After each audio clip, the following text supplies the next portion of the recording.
Welcome to Chandan Logics. Now we are going to discuss about current affairs of the what fifth week. Fifth week అంటే ఇందులో 4 days మిగిలిపోయినాయి మనకి. So 29, 30, 28, 29, 30, 31 ఈ 4 days మిగిలినాయి అక్టోబర్లో. Right, ఇది fifth week అనుకోండి, October fifth week.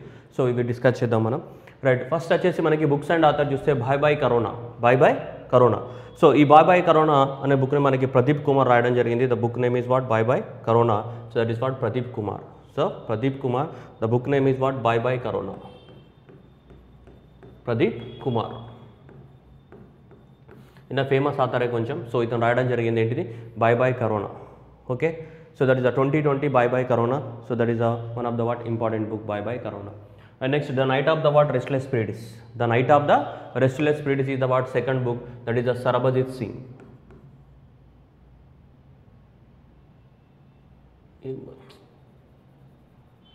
Sarabjit Singh.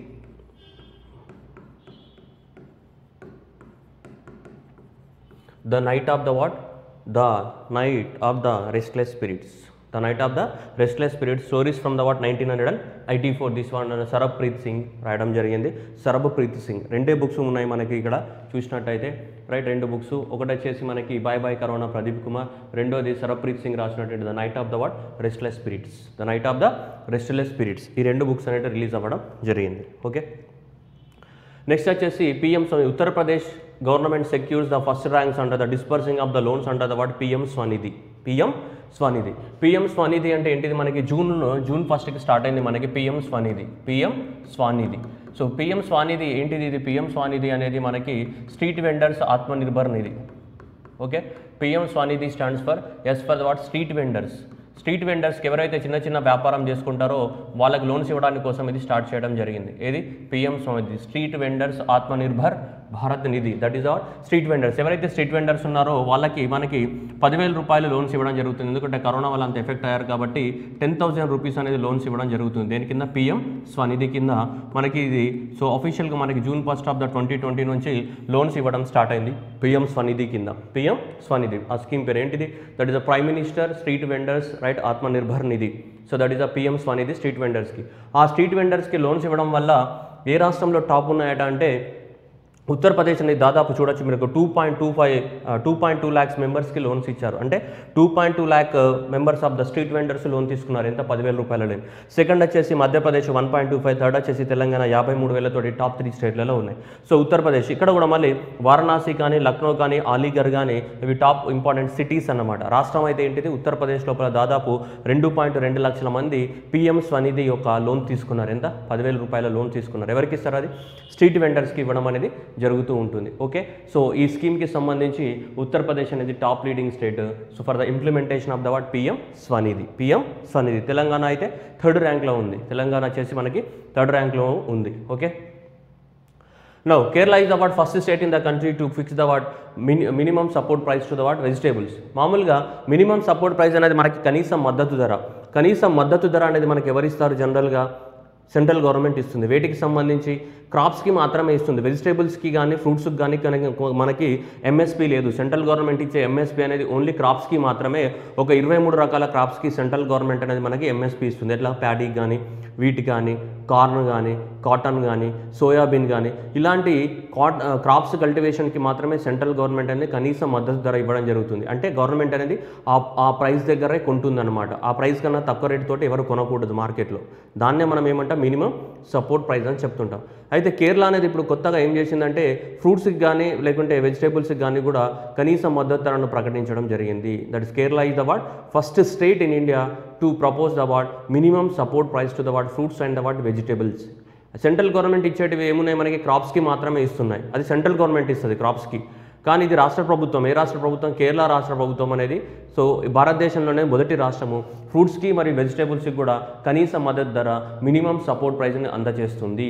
ఎన్ని రకాల వాటికి, 16 రకాల రైట్ అగ్రికల్చర్ ఇవి ఫ్రూట్స్ అండ్ వెజిటేబుల్స్కి. చూడండి, Kerala became the first state in the country to fix the what MSP for the what foods. వేటికి ఇస్తుంది, which includes the what vegetables and fruits and the what ట్యూబర్స్కి కూడా కనీస మద్దతు ధర ఇస్తుంది. అంటే గవర్నమెంట్ ఇంత ప్రైస్ అనేది ఫిక్స్ చేస్తుంది.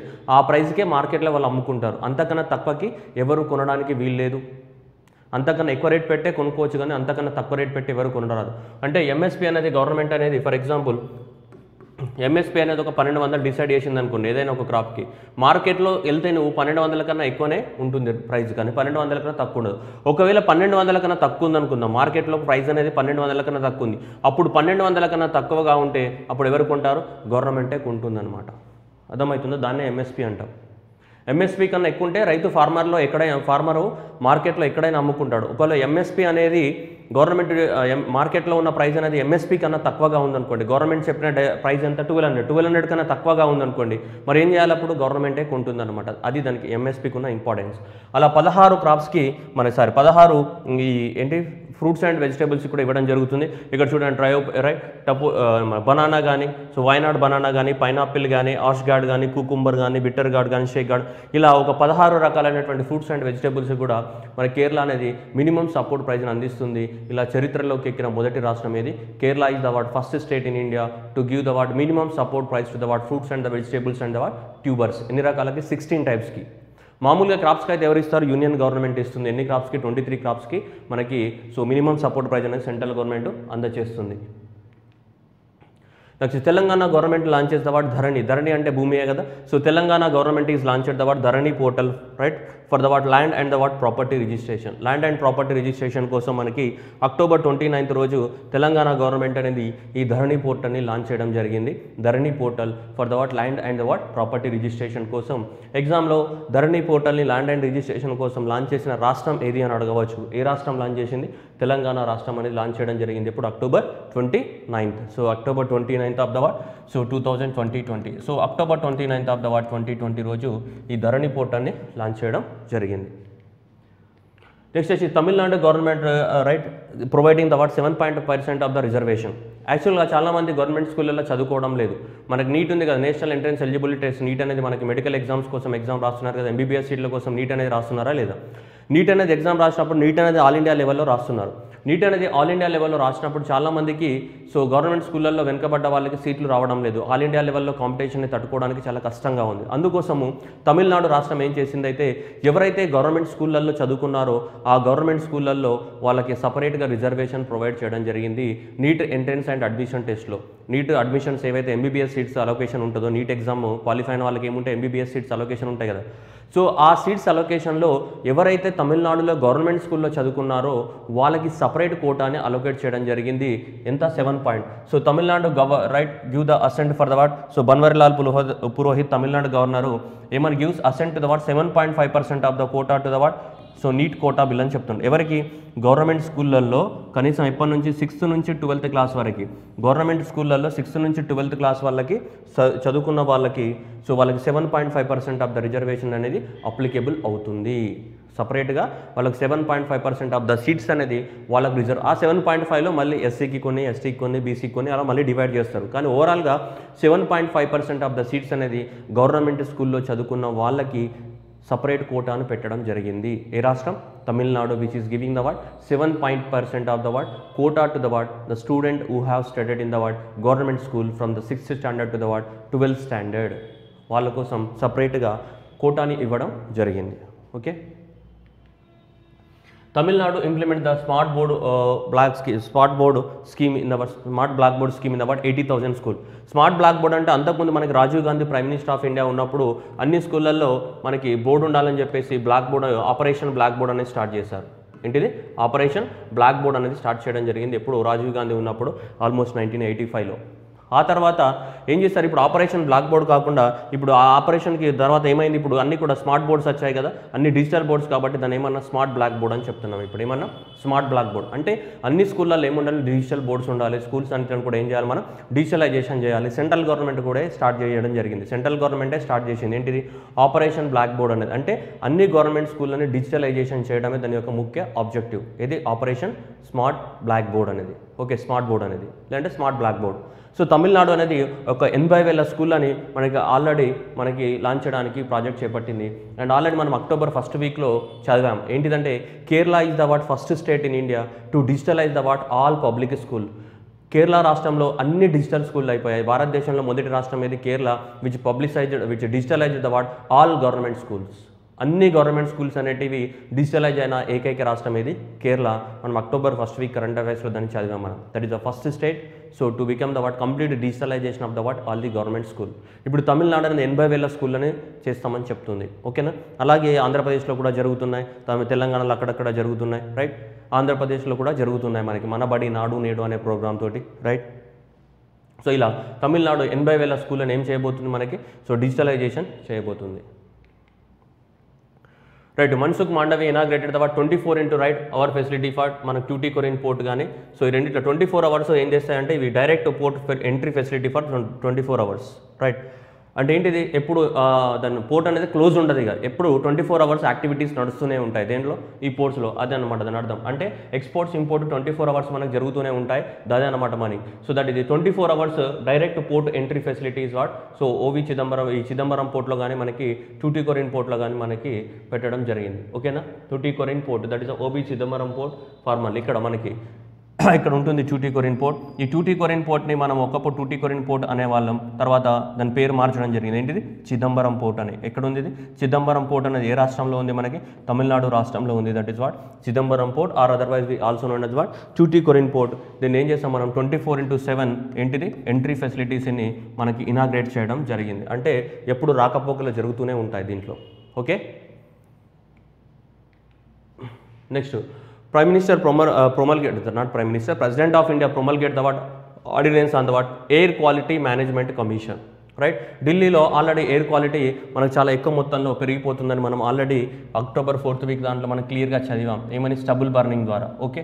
ఈ స్టబుల్ బర్నింగ్ అంటే ఏంటిది, ఇక్కడ ఉన్నటువంటి పంజాబ్ కానీ, రైట్, హర్యానా కానీ, ఇక్కడ ఉన్నటువంటి ఉత్తరప్రదేశ్ కానీ, ఇక్కడ ఉన్నటువంటి రాజస్థాన్ కానీ, ఈ ఎక్కడ మొత్తంలో వరి పంట యొక్క పంట పండిన తర్వాత మిగిలింది ఉంటుంది కదా, మిగిలిన దాన్ని బర్న్ చేస్తూ ఉంటారు. దాన్ని ఏమంటాం మనం, స్టబుల్ బర్నింగ్ అంటాం. ఈ స్టబుల్ బర్నింగ్ ద్వారా ఎక్కువ మొత్తంలో స్మోక్ అనేది ఇక్కడికి వచ్చేసి, పొగ అంతా ఇక్కడికి వచ్చేసి ఇక్కడ మొత్తం పొల్యూషన్ జరుగుతుంది ఢిల్లీ ప్రాంతంలో. అందుకోసము ఢిల్లీ ప్రాంతంలో ఏం చేశారంటే ఇమీడియట్గా ఇప్పుడు ఆర్డినెన్స్ తీసుకొచ్చారు. ఆర్డినెన్స్ అంటే పార్లమెంట్ సెషన్లో లేనప్పుడు ఇచ్చే దాన్ని ఏమంటాం, ఆర్డినెన్స్ అంటాం. ఇమీడియట్గా మనకు సెంట్రల్ గవర్నమెంట్ అనేది ఆర్డినెన్స్ ఇష్యూ చేయడం జరిగింది. దేనికి సంబంధించి, ఒక ఆర్గనైజేషన్ తీసుకురావడం జరిగింది. ఢిల్లీలో ఎయిర్ పొల్యూషన్ని కంట్రోల్ చేయడానికి కోసం ఒక ఆర్గనైజేషన్నే ఎస్టాబ్లిష్మెంట్ చేశారు. ఆ ఆర్గనైజేషన్ పేరు ఏంటిదంటే air quality management commission. Air quality management commission. So అది మనకి ఇంపార్టెంట్. సో ఎక్కడ, ఢిల్లీలో. సో ఢిల్లీలో ఎయిర్ క్వాలిటీని కంట్రోల్ చేయడానికి కోసం ఎయిర్ క్వాలిటీ మేనేజ్మెంట్ కమిషన్ అనేది ఒకదాన్ని ఎస్టాబ్లిష్మెంట్ చేయడం జరిగింది to control the what air pollution in the what Delhi area. Okay. Now, structure of the commission. Structure of the commission, this ordinance stipulate the what 18 members commission will be chaired by the what government official rank of the what ఎవరో ఒకరు chairman ఉంటారు. టోటల్గా ఎంతమంది ఉంటారు ఈ కమిషన్లో, 18 members ఉంటారు. 17 members, ఒకతను ఎవరు చైర్మన్, మిగతా 17 మెంబర్స్ ఎంత, 17 అనేవాళ్ళు మెంబర్స్, టోటల్గా 18 మెంబర్స్ అనేవాళ్ళు ఉంటారు. ఓకే. మరి దీని యొక్క హెడ్ క్వార్టర్ ఎక్కడ ఉంటుంది, ఈ కమిషన్ యొక్క హెడ్ క్వార్టర్ అనేది ఢిల్లీలోనే ఉంటుంది. మరి ఎక్కడెక్కడ ఉంటుంది, the commission will consisting of the representative from the state of the what Punjab and the what Haryana and the what Uttar Pradesh and the what Rajasthan. ఎందుకంటే ఈ ఢిల్లీ చుట్టుపక్కల ఉన్న ప్రాంతాలు ఇవే కాబట్టి అక్కడ నుంచి ఏమైనా స్టబుల్ బర్నింగ్ చేయడం వల్ల పొల్యూషన్ వస్తుంది కాబట్టి ఇందులో ఈ రాష్ట్రాలకు సంబంధించిన రిప్రజెంటేటివ్ కూడా ఉంటారు. పంజాబ్, హర్యానా, ఉత్తరప్రదేశ్, రాజస్థాన్. దాంతోపాటు ఎన్విరాన్మెంటల్ ఎక్స్పర్ట్స్, ఇస్రోలో ఉన్నటువంటి సైంటిస్టులు కొంతమంది, ఎందుకంటే శాటిలైట్ ద్వారా డేటా క్యాప్చర్ చేయాలి కాబట్టి. So central pollution control board నుంచి కానీ కొంతమంది ఇస్రో సైంటిస్టులు కానీ, కొంతమంది ఎన్విరాన్మెంటలిస్టులు కానీ, కొంతమంది గవర్నమెంట్ అఫీషియల్స్, ప్లస్ ఈ రాష్ట్రాల నుంచి రిప్రజెంటేటివ్స్, వీళ్ళందరూ ఒక 18 మెంబర్స్ ఉంటారు దీంట్లో. సో ఇది ఢిల్లీ రీజియన్లో ఏంటి, air pollution control air quality management commission in the what national capital region. NCR means national capital region. 18 members ఉంటారు దీంట్లో. Okay.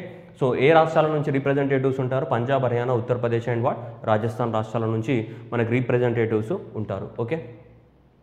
Next, Punjab government signed the agreement with what game. So that is the game stand for the Global Alliance for the what mass entrepreneurship. The Global Alliance for the what mass entrepreneurship for the what 2 years for transforming of the what micro small medium enterprises. ఆ రాష్ట్రంలో ఉన్నటువంటి micro small medium ఎంటర్ప్రైజెస్కి so technological support కానీ, skill training కానీ, ఏది అవసరమైతే అలాంటి సహాయాన్ని అందించి అక్కడ ఉన్నటువంటి మైక్రో స్మాల్ మీడియం ఎంటర్ప్రైజెస్ని బాగు చేయడానికి కోసము గేమ్ అనే ఆర్గనైజేషన్ తోటి మనకి అగ్రిమెంట్ రాసుకోవడం జరిగింది. ఎవరు, Punjab government. GAME stands for what the global alliance for the what mass entrepreneurship. 2 years agreement, 2 years agreement. So కాబట్టి అలా ఆ రాష్ట్రంలో ఉన్నటువంటి ఏంటిది మైక్రో స్మాల్ మీడియం ఎంటర్ప్రైజెస్కి టెక్నాలజీ సపోర్ట్ ఇవ్వడం కానీ, స్కిల్ ట్రైనింగ్ ఇవ్వడం కానీ, ఫినాన్షియల్ సపోర్ట్ ఇచ్చి అక్కడ ఉన్న మైక్రో స్మాల్ మీడియం ఎంటర్ప్రైజెస్ని బాగు చేయడానికి కోసం ఈ అగ్రిమెంట్ రాసుకోవడం జరిగింది. Punjab and the what GAME organisation. Next Kabartal wetland of the what Bihar designated as what Ramsar wet site. Ramsar wet site already మనం అక్టోబర్ 3rd 4th వీక్లో కూడా మనం డిస్కస్ చేసాం. వెట్లాండ్స్ అంటే చిత్తడి నేలలు. వెట్లాండ్స్ అంటే ఏంటి మనకి చిత్తడి నేలలు. చిత్తడి నేలలు అనేది మనకి కాపాడడానికి కోసం, ప్రపంచంలో ఉన్న చిత్తడి నేలలన్నింటిని కాపాడడానికి కోసం ఒకటి కన్వెన్షన్ అనేది ఉంది మనకి. ఆ కన్వెన్షన్ పేరు ఏంటిదంటే రామ్సర్ కన్వెన్షన్. రామ్సర్ కన్వెన్షన్ 1971లో సైన్ చేశాము, right. February 2nd of the what 1971లో సైన్ చేసాం. అందుకోసము February 2nd ఏమంటాం మనం వరల్డ్ వెట్లాండ్స్ డే అని చెప్తుంటాం. వరల్డ్ వెట్లాండ్స్ డే అని చెప్తుంటాం. ఓకే, సో ఇంటర్నేషనల్గా. అట్లాగే వెట్లాండ్స్ అంటే చిత్తడి నేలలు, రైట్. అయితే మన భారతదేశంలో చాలా వరకు దాదాపు 2500 వరకు మనకి వెట్లాండ్స్ ఉన్నాయి. చిన్నవి పెద్దవి కలిపితే ఒక 2500 వరకు ఏమున్నాయి మనకి వెట్లాండ్స్ అనేటివి ఉన్నాయి. చిత్తడి నేలలు అనేటివి ఉన్నాయి, వెట్లాండ్స్ అనేటివి. అయితే వాటికి ఇంటర్నేషనల్ రికగ్నైజేషన్ ఇచ్చామనుకోండి. ఇంటర్నేషనల్గా రికగ్నైజేషన్ ఇచ్చినప్పుడు వాటిని ఏమంటారంటే, అంటే ఇంటర్నేషనల్ రికగ్నైజేషన్ అంటే వాటిని రామ్సార్ సైట్ కింద లిస్ట్, రామ్సార్ అనే కన్వెన్షన్ ఉంది కదా, దీని కింద 1, 2, 3 అని ఒక పెద్ద లిస్ట్ ఉంటుంది అనమాట, ప్రపంచంలో ఉన్న ఇంపార్టెంట్ వెట్లాండ్స్ అనేది. ఏవైతే ఇంటర్నేషనల్గా రికగ్నైజేషన్ వస్తాయో అలాంటి సైట్స్ని ఏమంటారు మన వాళ్ళు? సో అలాంటి సైట్స్ని ఏమనాలి? రామ్సర్ సైట్స్ అనాలి. అలాంటి సైట్స్ని ఏమనాలి? రామ్సర్ సైట్స్ అన్నాడు. ఏంటి? The wetlands which are recognised internationally. ఇంటర్నేషనల్గా రికగ్నైజ్ చేసిన వెట్లాండ్స్ని ఏమంటాం మనం? రామ్సర్ సైట్స్ అంటాం. మన భారతదేశంలో 2500 వెట్లాండ్స్ ఉన్నా కానీ దాంట్లో జస్ట్ 39 మాత్రమే ఇంటర్నేషనల్గా రికగ్నైజ్ చేయబడ్డాయి. ఎన్ని? 39 మాత్రమే. రీసెంట్గా 38, 39వది రీసెంట్గా అక్టోబర్ మంత్లోనే మనకి రికగ్నైజ్ చేయబడ్డాయి. అంతవరకు 36 మాత్రమే, 37 మాత్రమే ఉండేది. ఇప్పుడు 38 మరియు 39 కూడా యాడ్ అవ్వడం జరిగింది రీసెంట్గా. ఓకే, సో రీసెంట్గా ఒకటి ఉత్తరాఖండ్ నుంచి, ఒకటి బీహార్ నుంచి యాడ్ అవ్వడం జరిగింది. ఉత్తరాఖండ్ నుంచి, బీహార్ నుంచి. ఓకే, సో మనకు ఉత్తరాఖండ్ నుంచి యాడ్ అయిన దాని గురించి మనం లాస్ట్ వీకే మాట్లాడాం. సో ఇప్పుడు బీహార్లో కబర్తల్ అంటే రామ్సర్ సైట్ అంటే వెట్లాండ్. వెట్లాండ్ అంటే ఏ వెట్లాండ్? ఇంటర్నేషనల్గా రికగ్నైజ్ చేసిన వెట్లాండ్స్ని ఏమంటాం మనం? రామ్సర్ సైట్స్ అంటాం. రామ్సర్ అనేది ఇరాన్లో ఉన్న ఒక సిటీ, అక్కడ అగ్రిమెంట్ రాసుకున్నారు కాబట్టి వాటిని ఏమన్నారు? రామ్సర్ సైట్స్ అని చెప్తుంటాం. ఇంటర్నేషనల్ రికగ్నైజేషన్ చేస్తే ఏంటిది? వాటిని కాపాడడానికి డబ్బులు వస్తూ ఉంటాయి. సో ఆ డబ్బుల ద్వారా ఆ వెట్లాండ్స్ ఏం చేయాలి? మనం కాపాడుతూ ఉండాలి. ఓకే, అలా మనకి లాస్ట్ వీక్ 2 ఇండియా నుంచి మనకి ఈ మధ్యకాలంలో అక్టోబర్ 2020లో 2 వెట్లాండ్స్ని ఇంటర్నేషనల్గా రికగ్నైజ్ చేయడం జరిగింది. 2 వెట్లాండ్స్ని ఇంటర్నేషనల్గా రికగ్నైజ్ చేస్తే టోటల్గా ఎన్నైనా మొత్తం ఇండియాలో ఇప్పుడు 39 అవ్వడం జరిగింది. టోటల్ వెట్లాండ్స్ కాదు, total Ramsar sites. Total Ramsar sites in India is ఎంత? 39. టోటల్ రామ్సర్ సైట్స్ వేరు, వెట్లాండ్స్ వేరు. రామ్సర్ సైట్స్ అంటే ఏంటిది? వెట్లాండ్సే, కానీ ఇంటర్నేషనల్గా రికగ్నైజ్ చేసిన వెట్లాండ్స్. నార్మల్ వెట్లాండ్స్ అని వెట్లాండ్సే అంటావు. Okay, right. సో ఒకటి Assam conservation region Dehradun. So Dehradun ఉత్తరాఖండ్లో ఉన్నది. రెండవది ఏంటిది? Kabartal wetland in the what? Bihar state, right. So October 6 Ramsar convention declared that Kabartal wetland is known as what? So also known as what? Kanwar Jheel in the Bihar state is recognised and included in the what? List of the what? Ramsar sites. అట్లాగే ఉత్తరాఖండ్ నుంచి ఏంటిది మనకి? Assam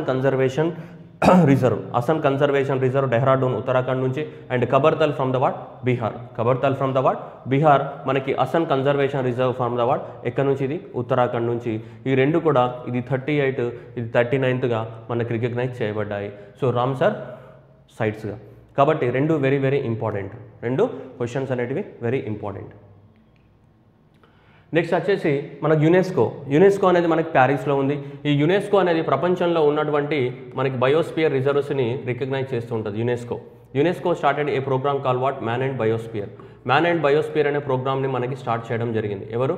UNESCO వాళ్ళు man and biosphere ఒక ప్రోగ్రామ్ని start చేయడం జరిగింది long back 1976 ఆ టైంలో. ఆ మ్యాన్ అండ్ బయోస్పియర్ ప్రోగ్రామ్ కింద ఏం చేస్తారంటే ప్రపంచంలో ఉన్నటువంటి ఇంపార్టెంట్ బయోస్పియర్ రిజర్వ్స్ని ఒక ట్యాగ్ లైన్, ఇంపార్టెంట్ బయోస్పియర్ రిజర్వ్ని రికగ్నైజ్ చేయడం జరుగుతుంది వాళ్ళు. ఇప్పుడు ఇంతకుముందు చెప్పాం కదా, రామ్సర్ కన్వెన్షన్ వేటిని రికగ్నైజ్ చేస్తుంది? వెట్లాండ్స్ని. అట్లాగే యునెస్కోకి సంబంధించిన man and biosphere reserves programme అనేది, so man and biosphere reserve programme, right. So దీన్ని రైట్, ఈ మ్యాన్ అండ్ బయోస్పియర్ ప్రోగ్రామ్ అనేది మనకి ఏం రికగ్నైజ్ చేస్తుంది అంటే ప్రపంచంలో ఉన్న ఇంపార్టెంట్ ఏంటిది? బయోస్పియర్ రిజర్వ్స్ని రికగ్నైజ్ చేసి వాటికి కూడా డబ్బులు, ఫండింగ్ అనేది ఇస్తుంటుంది కాపాడడానికి కోసం. ఏంటిది? ఇంపార్టెంట్ బయోస్పియర్ రిజర్వ్స్ని రికగ్నైజేషన్ చేయడం జరుగుతుంది. అయితే మన ఇండియాలో ఇప్పటివరకు 18 బయోస్పియర్ రిజర్వ్స్ ఉన్నాయి. India will have the what? Total ఇండియాలో ఉన్నటువంటి total number of the biosphere reserves ఎన్ని మనకి 18 బయోస్పియర్ రిజర్వ్స్ ఉన్నాయి. ఈ 18 బయోస్పియర్ రిజర్వ్స్ని యునెస్కో రికగ్నైజ్ చేయలేదు. ఈ 18 బయోస్పియర్ రిజర్వ్స్ని యునెస్కో అనేది రికగ్నైజ్ చేయలేదు. ఇప్పటివరకు 12 బయోస్పియర్ రిజర్వ్స్ని మాత్రమే యునెస్కో అనేది రికగ్నైజ్ చేయడం జరిగింది out of the what 18. So 18 biosphere reserves ఇండియాలో ఉంటే దాంట్లో 12ని మాత్రమే మనకి ఇండియా అనేది సోఫార్ రికగ్నైజ్ చేయడం జరిగింది. ఇప్పుడు 12th రికగ్నైజ్ చేశారు. ఈ అక్టోబర్ 2020లో 12th రికగ్నైజ్ చేశారు. ఏంటిది? పన్నా. ఇది ఉంది పన్నా బయోస్పియర్ రిజర్వ్ మనకి మధ్యప్రదేశ్లో ఉంది. ఈ పన్నా బయోస్పియర్ రిజర్వ్ ఏదైతే ఉందో which got the what UNESCO recognition. So which became the what 12th biosphere reserve from the what India which got the what UNESCO recognition out of the what 18 which are located in India. ఇండియాలో ఉన్న 18లో ఇది 12వ biosphere reserve అనమాట. అంటే ఇప్పటివరకు 12కి ఏమొచ్చింది? UNESCO recognition రావడం జరిగింది. ఓకేనా? 12 biosphere reserves got the what UNESCO recognition under the what man and biosphere program. ఈ రికగ్నైజేషన్ ఫేమస్ కొంచెం ఫండింగ్ వస్తుంది. ఆ ఫండింగ్ ద్వారా వాటిని కాపాడుకోవాలి. ఓకే, అలా 12వది. అట్లాగే మాల్దీవ్స్ నుంచి రెండింటికి వచ్చాయి. ఒకటి రైట్ మాల్దీవ్స్ నుంచి చూస్తే ఇక్కడ పువహాముల్లా అండ్ నెక్స్ట్ ఏంటి అడ్డు అటోల్. ఈ రెండు అనేటివి మాల్దీవ్స్ నుంచి రికగ్నైజేషన్ రావడం జరిగింది. మాల్దీవ్స్ నుంచి రికగ్నైజేషన్ రావడం జరిగింది. టోటల్గా మాల్దీవ్స్ నుంచి 3టికి రావడం జరిగింది. అండ్ ఇండియా నుంచి అయితే 12th వన్ ఇది ఏది పన్నా బయోస్పియర్ రిజర్వ్ మధ్యప్రదేశ్లో ఉంది. 12th one. అంతకుముందు 11టికి వచ్చాయి. ఇప్పుడైతే 12th వన్. అంతకుముందు కేరళలో ఉన్న అగస్త్యమలై బయోస్పియర్ రిజర్వ్కి వచ్చింది. ఆ తర్వాత సిక్కింలో ఉన్నటువంటి కాంచన్జంగా బయోస్పియర్ రిజర్వ్కి వచ్చింది. ఇప్పుడైతే మళ్ళీ దేనికి వచ్చింది? మనకి పన్నా బయోస్పియర్ రిజర్వ్ ఎక్కడ ఉంది? మధ్యప్రదేశ్లో ఉంది. దానికి 2020 సంవత్సరంలో ఏమొచ్చింది? యునెస్కో రికగ్నైజేషన్ రావడం జరిగింది. ఎగ్జామ్ పర్పస్లో ఇది చాలా important question. Okay, right. Next వచ్చి national action for the what vulture conservation plan 2020-25. రాబోయే 5 సంవత్సరాలలో మనం ఈ వల్చర్స్ని కాపాడుకోవాలని చెప్పేసి నేషనల్ వల్చర్స్ ప్లాన్స్ని మనకి యాక్షన్ ప్లాన్స్ని మనకి ప్లాన్ చేయడం జరిగింది. సో ఇక్కడ చూస్తే in accordance with the what vulture conservation programme of the 2020-25 5 states 5 రాష్ట్రాలలో ఇంప్లిమెంట్ చేస్తారు. ఉత్తరప్రదేశ్ కానీ, Tripura, Maharashtra, Karnataka and Tamil Nadu will get the what vulture conservation and the what breeding centres each. Vulture conservation centres and what breeding సెంటర్స్ని ఈ రాష్ట్రాలలో establishment చేస్తారు. అసలు vulture story ఏంటిది? ఒకప్పుడు మనం చిన్నగా ఉండగా అంటే 1992, 3, 4 ఆ టైంలో చాలా భారతదేశంలో చాలా ఎక్కువ మొత్తంలో మనకి వల్చర్స్ ఉండేటివి.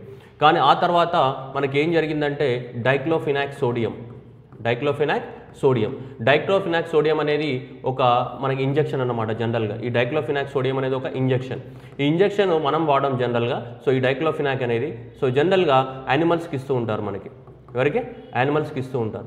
యానిమల్స్కి ఇవ్వడం ద్వారా వాళ్ళకంటే పెయిన్ కిల్లర్, అది యానిమల్స్కి ఇచ్చే పెయిన్ కిల్లర్ అది డైక్లోఫినాక్ అనేది. సో ఈ డైక్లోఫినాక్ అనేది యానిమల్కి ఇచ్చే మనకి ఏంటిది పెయిన్ కిల్లర్. కాబట్టి ఈ పెయిన్ కిల్లర్ ఏమైందంటే ఈ పెయిన్ కిల్లర్ అనేది ఇవ్వడం ద్వారా ఏదైతే ఈ డైక్లోఫినాక్ సోడియం అనేది ఏదైతే ఉందో ఈ పెయిన్ కిల్లర్ ఇవ్వడం ద్వారా ఏం జరిగిందంటే యానిమల్స్లోకి వెళ్ళింది. అది యానిమల్స్ బాడీలో ఆ డైక్లోఫినాక్ సోడియం అనేది అలానే ఉండిపోయింది. ఆ డైక్లోఫినాక్ సోడియం అనే యానిమల్ బాడీలో అలానే ఉండిపోయినప్పుడు యానిమల్ చనిపోతుంది కదా. యానిమల్ చనిపోయిన తర్వాత యానిమల్ బాడీ ఏదైతే ఉంటుందో ఆ బాడీని ఫైనల్గా ఎవరు తింటారు? మళ్ళీ వల్చర్సే తింటాయి. అది వల్చర్స్ తిన్నప్పుడు ఏమైందంటే ఆ డైక్లోఫినాక్ ఏదైతే వాళ్ళ బాడీలో మిగిలిపోయిందో, యానిమల్స్ బాడీలో చనిపోయిన డెడ్ బాడీస్లో మిగిలిపోయిందో అది వల్చర్స్ బాడీలో కూడా ఎంట్రీ అయింది.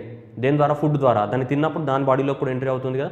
అలా ఎంట్రీ అయిపోయి సో దానివల్ల kidney and the liver failure అయిపోయి భారతదేశంలో ఉన్నటువంటి వల్చర్స్ అన్ని అంతరించిపోయినాయి దాదాపు. ఇప్పుడు భారతదేశంలో వల్చర్స్ అని నువ్వు వెతికినా కానీ వల్చర్స్ లేవు. ఒకప్పుడు చాలా వల్చర్స్ ఉండేది. 1990 తర్వాత చాలా డ్రాస్టిక్గా వల్చర్ పాపులేషన్ తగ్గిపోయింది. ఇప్పుడు 150 నుంచి 200 వల్చర్స్ కూడా లేవు మన దగ్గర. అందుకోసమే ఈ వల్చర్ని కాపాడాలనుకుంటున్నాం. ఎక్కడెక్కడైతే 1, 2, 3, 10, 20 వల్చర్స్ ఉన్నాయో ఆ వల్చర్స్ని ఏం చేయాలి? కాపాడాలి మనకి. సో అందుకోసం ఈ రాష్ట్రాలలో ఉన్నాయి కాబట్టి ఈ రాష్ట్రాలలో ఏం పెట్టబోతున్నారు? సో మనకి ఏంటిది? Vulture conservation and breeding centres పెట్టబోతున్నారు. Vulture conservation and what breeding centre, right. దానితో పాటు ఇంకా ఏం చేయబోతున్నారంటే as a part of this plan we will be establishment of the what ఏంటిది 4 రెస్క్యూ సెంటర్స్. ఏంటిది? 4 రెస్క్యూ సెంటర్. వల్చర్స్ని కాపాడడానికి మనకి మనుషులను కాపాడడానికి కూడా రెస్క్యూ సెంటర్స్ ఉంటాయి కదా. అట్లాగే Pinjore Haryana, Bhopal in Madhya Pradesh, Guwahati in Assam, Hyderabad in Telangana, right. So ఈ రాష్ట్రాలలో ఏం పెట్టబోతున్నారు? ఈ ప్లేసెస్లలో వల్చర్ రెస్క్యూ సెంటర్ను పెట్టబోతున్నారు. ఈ రాష్ట్రాలలో వల్చర్ కన్జర్వేషన్ అండ్ బ్రీడింగ్ సెంటర్ను పెట్టబోతున్నారు. అంటే పాపులేషన్ని పెంచడానికి కోసం. ఇక్కడ ఏంటిది? వాటిని కాపాడడానికి కోసం రెస్క్యూ సెంటర్. వాటిని కాపాడడానికి కోసం, ఏమైనా అయితే వాటిని కాపాడడానికి కోసం. ఎందుకంటే ఈ రాష్ట్రాలలో కూడా ఏమున్నాయి, మనకి వల్చర్స్ ఉన్నాయి. సో తెలంగాణలో వల్చర్స్ అనేటివి ఒక 10 వరకు ఈ మధ్యకాల కాలంలో పెరగడం జరిగింది. సో మనకి ఎక్కడ అంటే ఇక్కడ బెజ్జంకి, ఆదిలాబాద్ డిస్ట్రిక్ట్ బెజ్జంకి అడవులలో మనకి వల్చర్స్ ఉన్నాయి. అది తెలంగాణలో ఒకే ప్లేస్లో ఉన్నాయన్నమాట. రైట్. సో అది అప్పట్లో గవర్నమెంట్ అనేది 1 lakh రూపీస్ ప్రైజ్ మనీ కూడా ప్రకటించింది, వల్చర్స్ ఆచూకి చెప్పిన వాళ్ళకి మనీ ఇస్తామని చెప్పేసి. ఎందుకంటే వల్చర్స్ పూర్తిగా అంతరించిపోయినాయి. ఓకే, ఆ స్టోరీ అంతా పక్కన పెడితే ఇవి గుర్తుపెట్టుకోవాలా. రైట్, మన కరెంట్ అఫైర్స్లో ఉన్నాం, అది మర్చిపోవద్దు. Okay, next, India releases the what commemorative stamp on the 75th anniversary of the united nations. మనందరికీ తెలుసు యునైటెడ్ నేషన్స్ అనేది October 24th of the what 1949లో ఎస్టాబ్లిష్మెంట్ అయింది. 2020కి ఏమైంది, మనకి 75 years అనేది కంప్లీట్ అవ్వడం జరిగింది. సో హెడ్ క్వార్టర్ ఎక్కడ ఉంటుంది, మనకి న్యూయార్క్లో ఉంటుంది, న్యూయార్క్. సో కాబట్టి ఇది 75 years, ఈ ఆర్గనైజేషన్ అనేది 75 years కంప్లీట్ చేసిన సందర్భంలో మనకి గవర్నమెంట్ ఆఫ్ ఇండియా అనేది కమోమరేటివ్ స్టాంప్ కూడా ఒక రిలీజ్ చేయడం జరిగింది. ఇక్కడ UN 75, right, 75 years of the what united nations అనేది ఒక స్టాంప్ కూడా గవర్నమెంట్ ఆఫ్ ఇండియా రిలీజ్ చేయడం జరిగింది. రైట్, ఏముంది దానికి, స్టాంప్ పైన ఏం రాసింది, benefiting the what tribute to the what 75 years of the what UN అని రాసి ఉంది. Okay, shaping our future for the what together 75 years of the what nation, the commemorative stamp as a what benefiting tribute to the what 75 years of the what united nations. Next, Harsh Vardhan launch the what initiative for the what SERB. So ఇది women ఎవరైతే women ఉన్నారో వాళ్ళ ఉమెన్ని ఎక్కువ మొత్తంలో research and డెవలప్మెంట్లో promote చేయడానికి ఒక scholarship programme start చేశారు. దాని పేరేంటిదంటే పవర్. దాని పేరేంటిది, పవర్. సో ఇది ఇక్కడ చూడండి, what is mean by this power of the what women scientist. Power of the what women. SERP అనేది ఏంటిదంటే, SERP stands for science and engineering research board అనమాట. ఇది మన department of science and technology కింద పనిచేసే ఒక బోర్డు అనమాట. ఈ బోర్డు, ఇది సెర్బ్ వాళ్ళు ఏం లాంచ్ చేశారంటే ఒక స్కీమ్ లాంచ్ చేశారు. ఆ స్కీమ్ పేరు ఏంటిదంటే ఇది పవర్ అనమాట. Power stands for the what, ఇది full form of the what power. ఏంటిది, promoting the what opportunities for the what women in exploring the what research, POWER power. Okay, అది women సైంటిస్ట్లను ఎంకరేజ్ చేయడానికి కోసం, వాళ్ళ కోసం లాంచ్ చేసినటువంటి స్కాలర్షిప్ ప్రోగ్రామ్. ఏది, పవర్. ఇక్కడ ఉంది కదా, promoting opportunities for the what women in the exploratory research. So women's కోసం సపరేట్గా మనకి స్కీమ్ లాంచ్ చేయడం జరిగింది.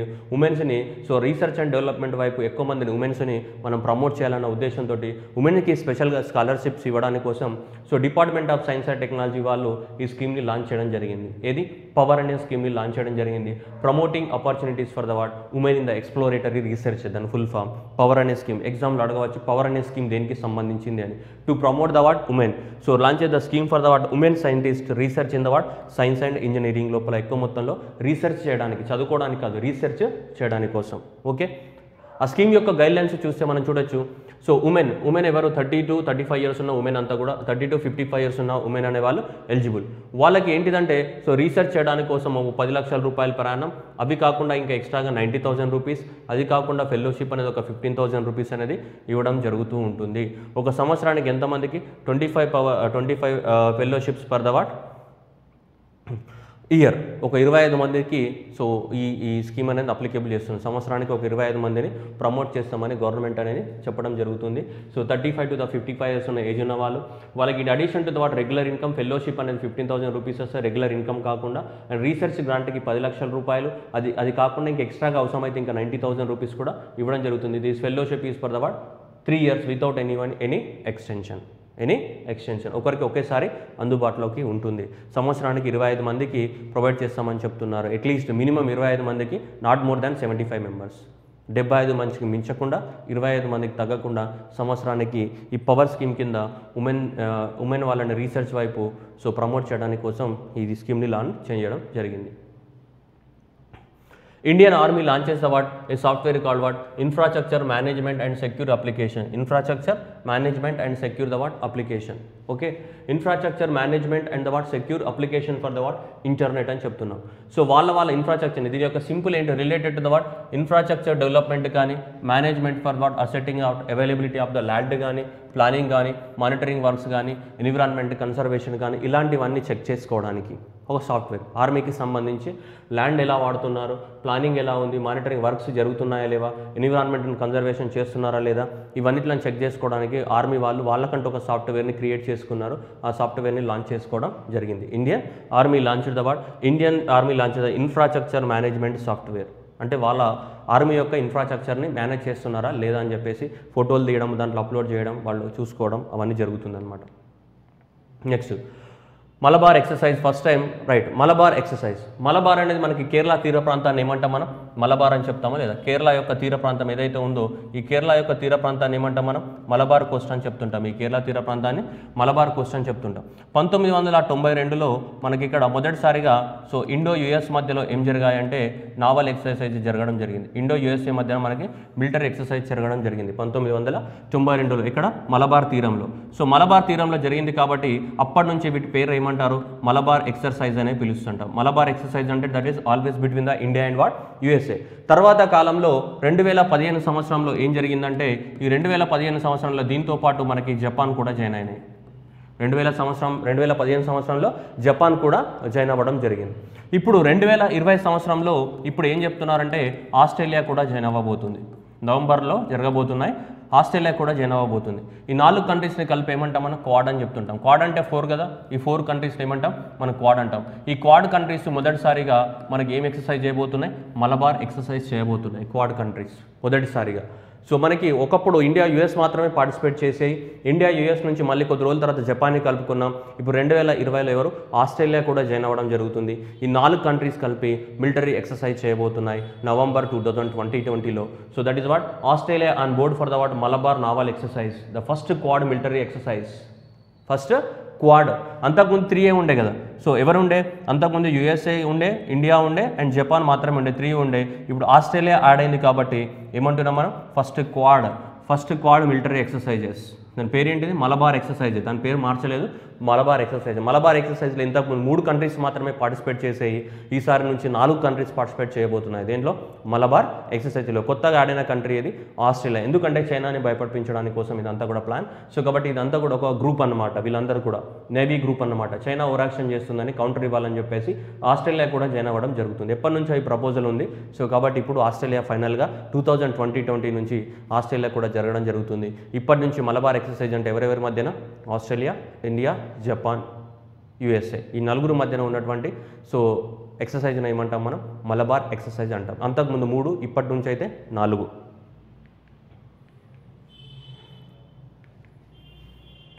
రైట్. సో మనకి ఎన్టీపీసీ అనేది మనకి 50 billion rupees of the loan తీసుకుంటుంది. ఎవరి నుంచి అంటే Japan bank for what international cooperation. దేనికోసం అంటే ఎన్విరాన్మెంట్ని ప్రమోట్ చేయడానికి కోసం, వాళ్ళ యొక్క పొల్యూషన్ లెవెల్స్ని తగ్గించుకోవడానికి కోసం, సోలార్ ఎనర్జీని ప్రమోట్ చేసుకుంటూ, విండ్ ఎనర్జీని ప్రమోట్ చేసుకుంటూ సో వాని కోసం గ్రీన్ ఎన్విరాన్మెంట్ కోసం మనకు ఇక్కడ చూడొచ్చు మనం under the what green initiative అని క్లియర్గా కనిపిస్తుంది. Under the what green initiative అంటే ఏంటిది? Global action for the what reconciling the what economic growth and the what environment preservation initiative అని గ్రీన్ ఇనిషియేటివ్. మనకి ఎగ్జామ్లో ఎవడు అడగడు కానీ సో మనకు గుర్తుపెట్టుకోవాల్సింది ఏంటంటే గ్రీన్ ఇనిషియేటివ్ కింద ఎన్టీపీసీకి 50 బిలియన్స్ ఆఫ్ ద లోన్ తీసుకుంటుంది. ఎక్కడ నుంచి? సో జైకా నుంచి తీసుకోండి. Japan bank for what international cooperation నుంచి 50 బిలియన్ లోన్స్ తీసుకుంటుంది గ్రీన్ ఇనిషియేటివ్ ప్రోగ్రామ్ కింద. ఎవరు? ఎన్టీపీసీ. ఆ గ్రీన్ ఇనిషియేటివ్ అంటే ఏంటి? గ్రీన్ ఇనిషియేటివ్ తీసుకోవాలి అంటే జనరల్గా ఇప్పుడు ఎన్టీపీసీ దేనికోసం వాడుతుంది అంటే మేజర్గా సోలార్ ఎనర్జీని ప్రమోట్ చేయడం కోసం వాడుతూ ఉంటుంది ఎన్టీపీసీ. ఓకే, దానికోసం 50 బిలియన్స్ ఆఫ్ ద లోన్స్ అనేది తీసుకోవడం జరుగుతుంటుంది. సో దానివల్ల సో గ్రీన్ ఇనిషియేటివ్ తీసుకోవాలి. సో సోలార్ ఎనర్జీని ప్రమోట్ చేస్తామని చెప్తుంది ఎవరు? ఎన్టీపీసీ అనేది. ఓకే, అంతకుమించి దీంట్లో ఏం లేదు ముచ్చట. రైట్. నెక్స్ట్ అప్రూవల్ అన్నమాట. క్యాబినెట్ అనేది అప్రూవ్ చేయడం జరిగింది. కొత్త డిసిజన్ తీసుకుంది క్యాబినెట్ అనేది, ఇండియన్ క్యాబినెట్ మనకి రైట్ అక్టోబర్. ఏమంటే క్యాబినెట్ యాజ్ అప్రూవ్డ్ అవార్డ్ మనకు 10,000 కోట్లతోటి ఒక డిసిజన్ని అప్రూవ్ చేసింది. What is the decision? Dam rehabilitation and the what improvement project. Okay, dam rehabilitation improvement project. So ఈ స్కీమ్ అనేది ఎన్ని రాష్ట్రాలకు ఇంప్లిమెంట్ చేస్తుంది చూడండి. Dam rehabilitation scheme for the what 736 existing projects. 736 existing project అట. ఏ రాష్ట్రాలలో? రాజస్థాన్లో 139 and followed by the what Maharashtra 167 and the Tamil Nadu what next వచ్చేసి మనకి 159 కింద ఈ స్కీమ్ని ఇంప్లిమెంట్ చేయడం జరుగుతుందని చెప్పారు. Okay, the maximum number of the dams will be taken up for the what rehabilitation is what Rajasthan 189 followed by Maharashtra and total గా Tamil Nadu 59. Total గా ఎన్ని డ్యామ్స్ కట అన్ని రాష్ట్రాలకి కలిపితే 736 డ్యామ్స్ కి ఈ ప్రోగ్రామ్ అప్లికేబుల్ అవుతుంది. అంటే ఈ డ్యామ్స్ అనేటివి కట్టి చాలా రోజులు అయిపోయింది. ఈ డ్యామ్స్ అనేది కట్టి చాలా రోజులు అయిపోయింది కాబట్టి అవి కొన్ని డ్యామ్స్ అనేది ఓల్డ్ అయిపోయినాయి. ఆ ఓల్డ్ అయిపోయిన డ్యామ్స్ని ఏం చేయాలి, మళ్ళీ కొత్తగా ఏమైనా వాటికి ఏమంటాం మనం, రినోవేషన్ చేయాలనుకుంటే చేయొచ్చు. కొత్తగా అక్కడ ఏమైనా ప్రాజెక్ట్ని ఇంప్రూవ్మెంట్ చేయాలనుకుంటే చేయడానికి అవకాశం కల్పిస్తారు. ఎందుకంటే ప్రాజెక్ట్లో ఒక 30-40 ఇయర్స్ అయిపోయిందంటే ఆ ప్రాజెక్టులు పనిచేయవు. అంటే సిల్ట్ అక్యుములేట్ అవుతూ ఉంటుంది, లేదంటే బీటలు మార్చి కూలిపోవడానికి దగ్గరికి వచ్చి ఉంటాయి, కొన్నిట్లో గేట్లు పాడైపోయి ఉంటాయి. సో ఈ రకరకాల ప్రాబ్లమ్స్ ఉంటాయి. సో అవన్నిటిలో ఏం చేయాలి, మళ్ళీ రెనోవేషన్ చేయాలి. దానికోసం ఈ ప్రాజెక్ట్ స్టార్ట్ చేయడం జరిగింది. ఇది dam rehabilitation and improvement program అనేది 10,000 కోట్లతోటి. ఈ 10,000 కోట్లతోటి 736 డ్యామ్స్ ఇండియాలో ఉన్న వాటిని ఏం చేస్తారు, వాటిని మళ్ళీ రిపేరింగ్ చేయడం అనేది జరుగుతుంది, రిపేర్ అండ్ రెనోవేషన్ చేయడం జరుగుతుంది డ్యామ్స్ అన్నిట్లను కూడా, వాటికి ఉన్న ప్రాబ్లమ్స్ అన్ని సాల్వ్ చేసి. అయితే దీనికి 10,000 కోట్ల నుంచి లోన్ తీసుకుంటుంది గవర్నమెంట్ అనేది. ఈ లోన్ అనేది 10 సంవత్సరాల పాటు లోన్ తీసుకుంటుంది. 10 years అనేది loan for that in the 2 phases from April 21 నుంచి మార్చ్ 2031కి 10 సంవత్సరాల పాటు లోన్ తీసుకుంటుంది. ఈ 10,000 కోట్ల లోన్స్, ఈ లోన్ అనేది ఎక్కడి నుంచి తీసుకుంటుందట అంటే చూడండి, ఇక్కడ 2 బ్యాంక్స్ నుంచి లోన్స్ ఇస్తున్నాయి. 7,000 crores, ఈ 10,000 కోట్లలో 7,000 crores from the world bank and from Asian infrastructure investment bank. బీజింగ్లో ఉంది కదా ఏషియన్ ఇన్ఫ్రాస్ట్రక్చర్ ఇన్వెస్ట్మెంట్. 10,000 కోట్లు టోటల్గా ఈ ప్రాజెక్ట్కి అయ్యే కాస్ట్ ఎంత, 10,000 కోట్లు. ఈ 10,000 కోట్లలో 7,000 కోట్లు అనేది జస్ట్ ఏం తీసుకుంటున్నాం, మనం లోన్ కింద తీసుకుంటున్నాం. ఎవరి నుంచి, వరల్డ్ బ్యాంక్ నుంచి కానీ లేదంటే ఏషియన్ ఇన్ఫ్రాస్ట్రక్చర్ ఇన్వెస్ట్మెంట్ బ్యాంక్, ఈ 2 బ్యాంక్స్ నుంచి కలిపి 7,000 కోట్లు అనేది లోన్గా తీసుకొని ఈ ప్రాజెక్ట్ని మనం ఇంప్లిమెంట్ చేయడం జరుగుతుంది. చూడండి 7,000 crores లోన్ అయితే రిమైనింగ్ బ్యాలెన్స్ అమౌంట్ అంతా కూడా ఎవరు, సెంట్రల్ గవర్నమెంట్ మనకి సో దాన్ని భరించబోతుంది. Okay, implementing agency by right, the contribution of the central government is what, so 1024 crores and the loan liability of the 250 crores of the what counterpart. anta avasram ledhu manaki, right. Okay,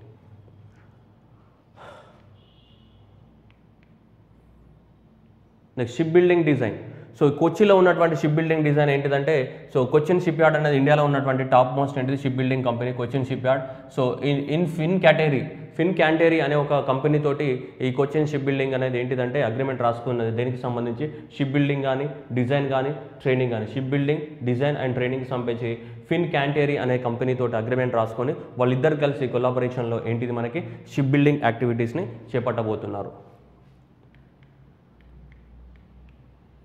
Next, base year for the what, consumer price index for the what, industrial workers is received from the what, so right, industrial workers ki manaki base year price anu industrial worker. So industrial వర్కర్స్కి ఎంత salary వస్తుంది, వాళ్ళు ఎలా ఖర్చు పెడుతున్నారు దానికి ఒక index ఉంటుంది, దాన్ని మనం కన్జ్యూమర్ ప్రైస్ ఇండెక్స్ అంటున్నాం. రైట్, ఏమంటున్నాం ఇక్కడ, so consumer price index for what, industrial workers అని చెప్తున్నాం. కన్జ్యూమర్ ప్రైస్ ఇండెక్స్ అంటే వాళ్ళు కొనుక్కునే వస్తువులకు ఒక ప్రైస్ ఉంటుంది కదా మామూలుగా, వాళ్ళు కొనుక్కోవడానికి వస్తువులు కొనుక్కోవడానికి సో మనకి ఒక లిస్ట్ ఆఫ్ ద ఐటమ్స్ కొనుక్కుంటారు, ఒక 50-60 వస్తువులు కొనుక్కుందాం అనుకున్నాం. సో కాబట్టి ఇండస్ట్రియల్ వర్కర్స్ కాబట్టి వాళ్ళ ఇండస్ట్రీలో ఉన్నప్పుడు, అంటే ఇండస్ట్రియల్ వర్కర్స్ అంటే జనరల్గా ఎందుకు ఇండస్ట్రియల్ వర్కర్స్ అంటున్నామంటే వాళ్ళు ఎక్కువ మొత్తంలో ఎక్కడ ఉంటారు, మనకి అర్బన్ ఏరియాలో ఉంటారు. అర్బన్ ఏరియాలో ఉన్నప్పుడు వాళ్ళు ఇండస్ట్రీకి వెళ్ళడానికి ట్రాన్స్పోర్టేషన్ ఛార్జెస్ కానీ మరి అర్బన్ ఏరియాలో ఉండేటువంటి వస్తువుల ప్రైజెస్ కానీ డిఫరెంట్గా ఉంటాయి. అదే రూరల్ ఏరియాస్లో ఉన్న అనుకో ట్రాన్స్పోర్టేషన్కి అంత అవసరం కాదు, అండ్ అక్కడ ఉన్నటువంటి ప్రైజెస్ వెజిటేబుల్స్ కానీ అక్కడ ఉన్నటువంటి పాలు కానీ అక్కడ ఉన్నటువంటి మిగతా వాటి రెంట్ అనేది ప్రైస్ అనేది డిఫరెంట్గా ఉంటుంది. అర్బన్ ఏరియాస్లో ఉన్న వాళ్ళది డిఫరెంట్గా ఉంటుంది. సో కాబట్టి జనరల్గా మరి ఈ ఇండస్ట్రియల్ వర్కర్స్కి అంతకుముందు ఎప్పుడో పాతకాలం నాటి ముచ్చట ఏంటిది, 2001లో ఉన్నటువంటి ప్రైజెస్ బేసిస్ పైనే పాపం వాళ్ళకి శాలరీస్ అనేటివి మిగతా వాటి అన్నిటిని క్యాలిక్యులేషన్ చేయడం జరుగుతుంది. డిఏ కానీ అవన్నీ ఇస్తూ ఉంటారు కదా వాళ్ళకి అలవెన్సెస్. ఆ అలవెన్సెస్ అనేటివి జనరల్గా మనకి 2001 ప్రైజెస్ బేసిస్ పైనే ఇస్తున్నారు అనమాట. జనరల్గా మీకు అర్థం అవడానికి చెప్తున్నా. కానీ ఇప్పుడు ఏం చేస్తారు, 2001కి 2020కి వచ్చాం, చాలా తేడా వచ్చింది, చాలా గూడ్స్ అండ్ సర్వీసెస్ ప్రైజెస్ మారిపోతాయి కదా. కాబట్టి ఇప్పుడు ఏం చేస్తారంటే 2016 ప్రైజెస్ని తీసుకొని ఇక మీదట వాళ్ళకి వస్తువులు కొనుక్కోవడానికి ఎంత ప్రైస్ అవుతుందని క్యాలిక్యులేట్, వాళ్ళకి వస్తువులు కొనుక్కోవడానికి అయ్యే ప్రైస్ని క్యాలిక్యులేట్ చేయడానికి ఏముంటుంది మనకి, consumer price index for the what, industrial workers. ఇది చాలా లాంగ్ టాపిక్, మీకు చెప్పిన అర్థం కదా, అందుకోసం నేను షార్ట్కట్లో మీరు ఎగ్జామ్లో ఆన్సర్ పెట్టాలి కాబట్టి ఆ ఎగ్జామ్లో ఆన్సర్ పెట్టడానికి చెప్తున్నాను నేను. Consumer price index, okay. So consumer price index అంటే కన్జ్యూమర్ ప్రైస్ ఇండెక్స్ ఫర్ ఎవరికి, ఇండస్ట్రియల్ వర్కర్స్. ఎవరైతే ఇండస్ట్రియల్ వర్కర్స్ ఉన్నారో ఆ ఇండస్ట్రియల్ వర్కర్స్ యొక్క కన్జ్యూమర్ ప్రైజెస్కి ఇప్పుడు 2016 ప్రైజెస్ని తీసుకొని క్యాలిక్యులేట్ చేస్తామని రివ్యూ చేయడం జరిగింది. అంతకుముందు అయితే 2001 ప్రైజెస్ని తీసుకునేది, అది అక్యురేట్ వాల్యూని చూపించడు. ఇప్పుడు 2016 ప్రైజెస్ని తీసుకొని ఇంప్లిమెంట్ చేయబోతున్నాం. ఎవరికి, జస్ట్ ఇండస్ట్రియల్ వర్కర్కి సంబంధించి. Next energy forum. So prime minister Narendra Modi inaugurated the what, 4th energy forum. So ఎనర్జీకి ఏం సంబంధించిన అటువంటి 4th ఎనర్జీ ఫోరం అనేది మనకి సో లాంచ్ చేయడం జరిగింది prime minister Narendra Modi. Right. So దానికి సంబంధించి మనకి ఇక్కడ ఎనర్జీ ఫోరం అంటే ఎనర్జీకి సంబంధించి ఏమేమి జరుగుతున్నాయి, ఇండియాలో ఏం చేస్తుంది, రైట్, ఏమేమి ఎంత సోలార్ ఎనర్జీ, ఎంత విండ్ ఎనర్జీ, దాని గురించి డిస్కషన్ జరుగుతుంది. అదంతా మనకు చెప్తాం, మనకు అవసరం లేదు. మనకు కావాల్సింది ఏంటిదంటే గవర్నమెంట్ అనేది ఎప్పుడో 2000 రైట్ 15లోనే అనౌన్స్మెంట్ చేసింది. గవర్నమెంట్ అనేది 2015లో ఏం చెప్పిందంటే 175 gigawatts of the what renewable ఎనర్జీని ఇండియాలో ప్రొడ్యూస్ చేయబోతున్నాం. సోలార్ ఎనర్జీ ద్వారా కానీ, విండ్ ఎనర్జీ ద్వారా కానీ, ఇవన్నిటి ద్వారా ఎంత 175 gigawatts of the what renewable ఎనర్జీని ప్రొడ్యూస్ చేయబోతున్నాం అని చెప్పింది. దీంట్లో 100 గిగావాట్స్ అనేది మనకి దేని ద్వారా, సోలార్ ఎనర్జీ ద్వారా ఉంటుంది. 60 గిగావాట్స్ అనేది ఏమి ఉంటుంది మనకి, విండ్ ఎనర్జీ ఉంటుంది. 60 గిగావాట్స్ అనేది దేని ద్వారా, విండ్ ఎనర్జీ అనేది ఉంటుంది. Okay right. ఇంకా 10 గిగావాట్స్ అనేది biomass energy. So biomass energy. ఇంకా 5 గిగావాట్స్ అనేది మినీ హైడల్ ప్రాజెక్ట్స్. ఇలా దాదాపు 175 గిగావాట్స్ అనేది ఉంటుంది మనకి. టోటల్గా ఓవరాల్గా 175 gigawatts of the renewable energy ఉండాలి అని చెప్తుంది. ఓకే, ఏ ఇయర్ నాటికి, బై 2022 నాటికి, బై 2022 నాటికి. ఇప్పుడు గవర్నమెంట్ ఏం చెప్తుందంటే బై 2030 నాటికి, బై 2030 నాటికి ఎంత చెప్తుంది చూడండి ఇక్కడ, extended to the what 450 gigawatts by the what 2030 నాటికి. సో మనకు రెన్యూవబుల్ ఎనర్జీ అనేది 450 గిగావాట్స్కి మనకి ఉండబోతుంది. మనం టార్గెట్ పెట్టుకున్నాం 450 గిగావాట్స్ బై ద వాట్ 2030 నాటికి 450 gigawatts of the what renewable ఎనర్జీని, 450 gigawatts of the what renewable ఎనర్జీని మనం ప్రొడక్షన్ చేయాలని చెప్పేసి టార్గెట్ పెట్టుకున్నాం. ఎంత అంటే ఎనర్జీ వీక్ అనేది ఒక మీటింగ్, ఆ మీటింగ్లో నరేంద్ర మోదీ ఇనాగ్రేట్ చేశారు, మాట్లాడారు, అంత బాగానే ఉంది. అది ఎగ్జామ్లు అడగలేదు ఏం మాట్లాడిండు, అవధి కాదు కదా. ఎగ్జామ్లు అడిగేది ఏంటిదంటే మన టార్గెట్ ఏంటిది, ఆల్రెడీ ఎప్పుడో 2015లోనే టార్గెట్ చెప్పింది 175 gigawatts of the what renewable ఎనర్జీని ప్రొడ్యూస్ చేయాలని చెప్పింది. ఇప్పుడు దాన్ని మనం 450 గిగావాట్స్కి పెంచడం జరిగింది. బై ద విచ్ ఇయర్ 2030 నాటికి 450 gigawatts of the what renewable ఎనర్జీని ప్రొడ్యూస్ చేయాలంటే సోలార్ ఎనర్జీ ద్వారా కానీ, విండ్ ఎనర్జీ కానీ, జియో థర్మల్ ఎనర్జీ ద్వారా కానీ, మినీ హైడల్ ప్రాజెక్ట్స్ కానీ, బయోమాస్ ఎనర్జీ కానీ, ఇలాంటి వాటి ద్వారా 450 గిగావాట్స్ ప్రొడ్యూస్ చేయాలి. ఒకప్పుడు 175 గిగావాట్స్ బై 2022 ఉండే, దాన్ని ఇప్పుడు ఏం చేస్తాం 450 గిగావాట్స్ బై 2030కి పెంచడం జరిగింది. రైట్. సో ఇది వీళ్ళు మూన్ పైన వాటర్ ఉన్నాయని కనుక్కుందంట. ఇది ఒక observatory. So that is observatory name is what, SOFIA. Right. So whatever the NASA's, that is the stratospheric what observatory, stratospheric observatory for the what infrared astronomy as are confirmed that. ఇది NASA యొక్క ఒక observatory. So observatory infrared radiation ద్వారా కనుక్కుందంట. So ఏంటిది, the sunlit surface, the moon పైన ఏమున్నాయంట, water ఉన్నాయని చెప్పింది. వాటర్ ఎక్కడ కనుక్కున్నారు, Clavius crater is the one of the what largest craters visible from the what earth located in the what moon's southern hemisphere. Moons యొక్క southern hemisphere. ఇక్కడ moon అనేది ఇది northern hemisphere of the what moon అయితే, ఇది southern hemisphere of the moon. ఆ place పేరు ఏంటిది, Clavius crater. Clavius crater అనే ప్లేస్లో ఏ హెమిస్ఫియర్లో ఉంది, ఇది మూన్ యొక్క సదర్న్ హెమిస్ఫియర్లో ఉంది. ఈ క్లావియస్ క్రేటర్లో వాటర్ ఉన్నట్టు మనకి అబ్జర్వేటరీ కనుక్కుంది. నాసా యొక్క అబ్జర్వేషన్ ద్వారా తెలిసింది. ఆ అబ్జర్వేటరీ పేరు ఏంటిది, సోఫియా. అబ్జర్వేషన్ పేరు ఏంటిది, SOFIA. That is what, so NASA administration, that is what stratospheric observatory for the what infrared astronomy. Infrared radiations వాడతారు కాబట్టి ఇన్ఫ్రారెడ్ ఆస్ట్రానమీ అన్నారు. సో సోఫియా ద్వారా కనుక్కున్నారు మూన్ పైన వాటర్ ఉన్నాయని. ఎక్కడ, సదరన్ పోల్లో. ఎక్కడ, సౌత్ పోల్లో. ఏ ప్లేస్ ఆఫ్ ద మూన్లో, క్లావియస్ క్రేటర్. ప్లేస్ నేమ్ ఏంటిది, క్లావియస్ క్రేటర్ అనే ప్లేస్లో, అది సౌదర్న్ హెమిస్ఫియర్ ఆఫ్ ద మూన్లో ఎవరు, సోఫియా అనేది ఫైనల్గా కన్ఫర్మ్ చేయడం జరిగింది. వాటర్ మాలిక్యూల్స్ అనేటివి ఎగ్జిస్ట్ అయి ఉన్నాయని చెప్పేసి. ఎక్కడ, మూన్ పైన. Next is Lok Sabha speaker Om Birla is addressed the what 6th BRICS parliamentary forum. ఇప్పుడు అంతా బ్రిక్స్ మీటింగ్ అనేది ఎవ్రీ ఇయర్ ఏదో ఒక కంట్రీలో జరుగుతుంటుంది. మనకు తెలుసు కదా బ్రిక్స్ అంటే అన్ని countries, Brazil, Russia, India, China and what south Africa. మనకి 2000 బ్రిక్స్ మీటింగ్. సో ఈ ఇయర్ యాక్చువల్గా బ్రిక్స్ 2020 సమ్మిట్ అనేది మనకి బ్రిక్స్ 2020 మీటింగ్ జరగాలి కదా. ఇప్పుడు అంతా కూడా కరోనా వల్ల జరగడం లేదు. యాక్చువల్గా బ్రిక్స్ 2020 మీటింగ్ మనకి ఎక్కడ జరగాలి, రష్యాలో జరగాలి. ఓకే, బ్రిక్స్ 2020 మీటింగ్ రష్యాలో జరగాలి. ఏ కంట్రీలో మీటింగ్ జరిగితే ఆ కంట్రీయే దానికి ఏమవుతుందంటే చైర్మన్ అవుతుంది అనమాట. అప్పుడు ఏమంటాడంటే ఎగ్జామినేషన్లో క్వశ్చన్ ఏమంటాడంటే బ్రిక్స్ చైర్మన్షిప్ 2020 అంటాడు. ఏమంటాడు ఎగ్జామినేషన్లో, బ్రిక్స్ చైర్మన్షిప్ 2020 ఏ కంట్రీ అని అడుగుతాడు. ఏ కంట్రీలో అది జరిగితే ఆ కంట్రీ ఏమైతే దానికి చైర్మన్ అవుతుంది.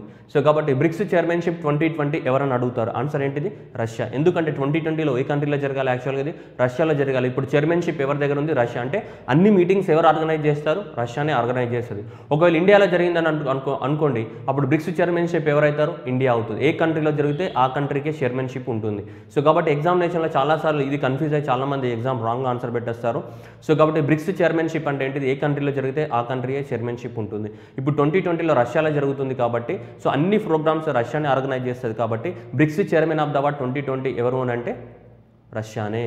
సో రైట్, ఇప్పుడు 6th బ్రిక్స్ పార్లమెంటరీ ఫోరం జరిగింది. ఈ పార్లమెంటరీ ఫోరంలో మనకి Lok Sabha speaker Om Prakash Birla, so Om Birla, so ఎవరైతే ఉన్నారో ఈ ఓం బిర్లా పార్టిసిపేట్ చేసి మాట్లాడడం జరిగింది. సో బ్రిక్స్ యొక్క parliamentary meeting. The theme of the meet BRICS partnership in the interest of the what global stability and general safety and innovative growth and parliamentary dimension. Okay, అంటే అది గుర్తుపెట్టుకోవాలి కంపల్సరీగా. సో పార్లమెంటరీ బ్రిక్స్ మీటింగ్లో కాదు, bricks యొక్క parliamentary మీటింగ్లో, అంటే బ్రిక్స్లో ఉన్నటువంటి పార్లమెంట్లో స్పీకర్స్ ఉంటారు కదా, లోక్సభలో స్పీకర్ ఉంటాడు, రాజ్యసభలో కూడా ఏముంటాడు, చైర్మన్ ఉంటాడు. అట్లా ఈ 5 దేశాలకు సంబంధించినటువంటి స్పీకర్లు అందరూ పార్టిసిపేట్ చేసి మాట్లాడుకుంటారు. దాన్ని ఏమంటాం, పార్లమెంటరీ మీటింగ్ అంటాం. రైట్, 5 దేశాలు ఉన్నాయి కదా, ఆ దేశాలకు సంబంధించినటువంటి స్పీకర్స్ ఉంటారు కదా, వాళ్ళందరూ మీటింగ్ పెట్టుకున్నారు. మన ఇండియా నుంచి లోక్సభ స్పీకర్ ఓఎం రైట్ మనకి ఓం బిర్లా పార్టిసిపేట్ చేయడం జరిగింది. ఓకే, బ్రిక్స్ చైర్మన్, బ్రిక్స్ 2020 ఏ దేశంలో, రష్యా. బ్రిక్స్ చైర్మన్షిప్ 2020 ఎవరు, రష్యా. ఎగ్జామినేషన్ ఇది అడుగుతాడు మనకి, అంటే బ్రిక్స్ పార్లమెంటరీ ఫోరం మీటింగ్లో ఇండియా నుంచి ఎవరు పార్టిసిపేట్ చేశారని అడుగుతాడు. ఎవరు, ఓం బిర్లా. ఎందుకంటే వర్చువల్ మీటింగ్ అయినప్పుడు ఖచ్చితంగా ఎవరు పార్టిసిపేట్ చేశారని అడుగుతాడు. Next, India and Australia. India and Australia circular economy hackathon. So right, so IAS. So ఇది మనకి తెలుసు ఆల్రెడీ. సర్క్యులర్ హ్యాకథాన్ అంటే ఏంటిది, మామూలుగా జనరల్గా ఇన్నోవేషన్ ప్రోగ్రామ్స్ని ప్రమోట్ చేసే వాటిని జనరల్గా మనం ఏమంటాం, హ్యాకథాన్ అని చెప్తుంటాం. అట్లాగే ఇక్కడ ఇండియా మరియు ఆస్ట్రేలియా ఇద్దరు కలిసి ఏం చేస్తున్నారు, ఒక ఇన్నోవేటివ్ ప్రోగ్రామ్ని లాంచ్ చేయడం జరిగింది. దాని పేరు ఏంటిది, India Australia award circular economy hackathon. ఎకానమీకి సంబంధించి సో వాళ్ళు ఏదో ఇన్నోవేషన్స్ని ప్రమోట్ చేయాలి. సో కాబట్టి ఎక్కువ డెప్త్లోకి వెళ్ళాల్సిన అవసరం లేదు. సో ఇండియా ఆస్ట్రేలియా అనే సర్క్యులర్ ఎకానమీ హ్యాకథాన్ని లాంచ్ చేయడం జరిగింది. India and Australia together. అంటే ఇన్నోవేషన్స్ని ప్రమోట్ చేయాలి. హ్యాకథాన్ అంటే ఏంటిది, ఏదైనా ఒక నువ్వు ఇన్నోవేషన్ని ప్రమోట్ చేయాలి, దాన్ని వాళ్ళు చెక్ చేస్తారు, నీకు మంచిగా చేస్తే అవార్డు ఇస్తుంటారు. సో అలా ఇద్దరు కలిసి ఆర్గనైజ్ చేయడం జరిగింది. ఇండియా తరపు నుంచి నీతి ఆయోగ్ అనేది ప్రమోట్ చేయడం జరుగుతుంది దీన్ని ఈ ప్రోగ్రామ్ని.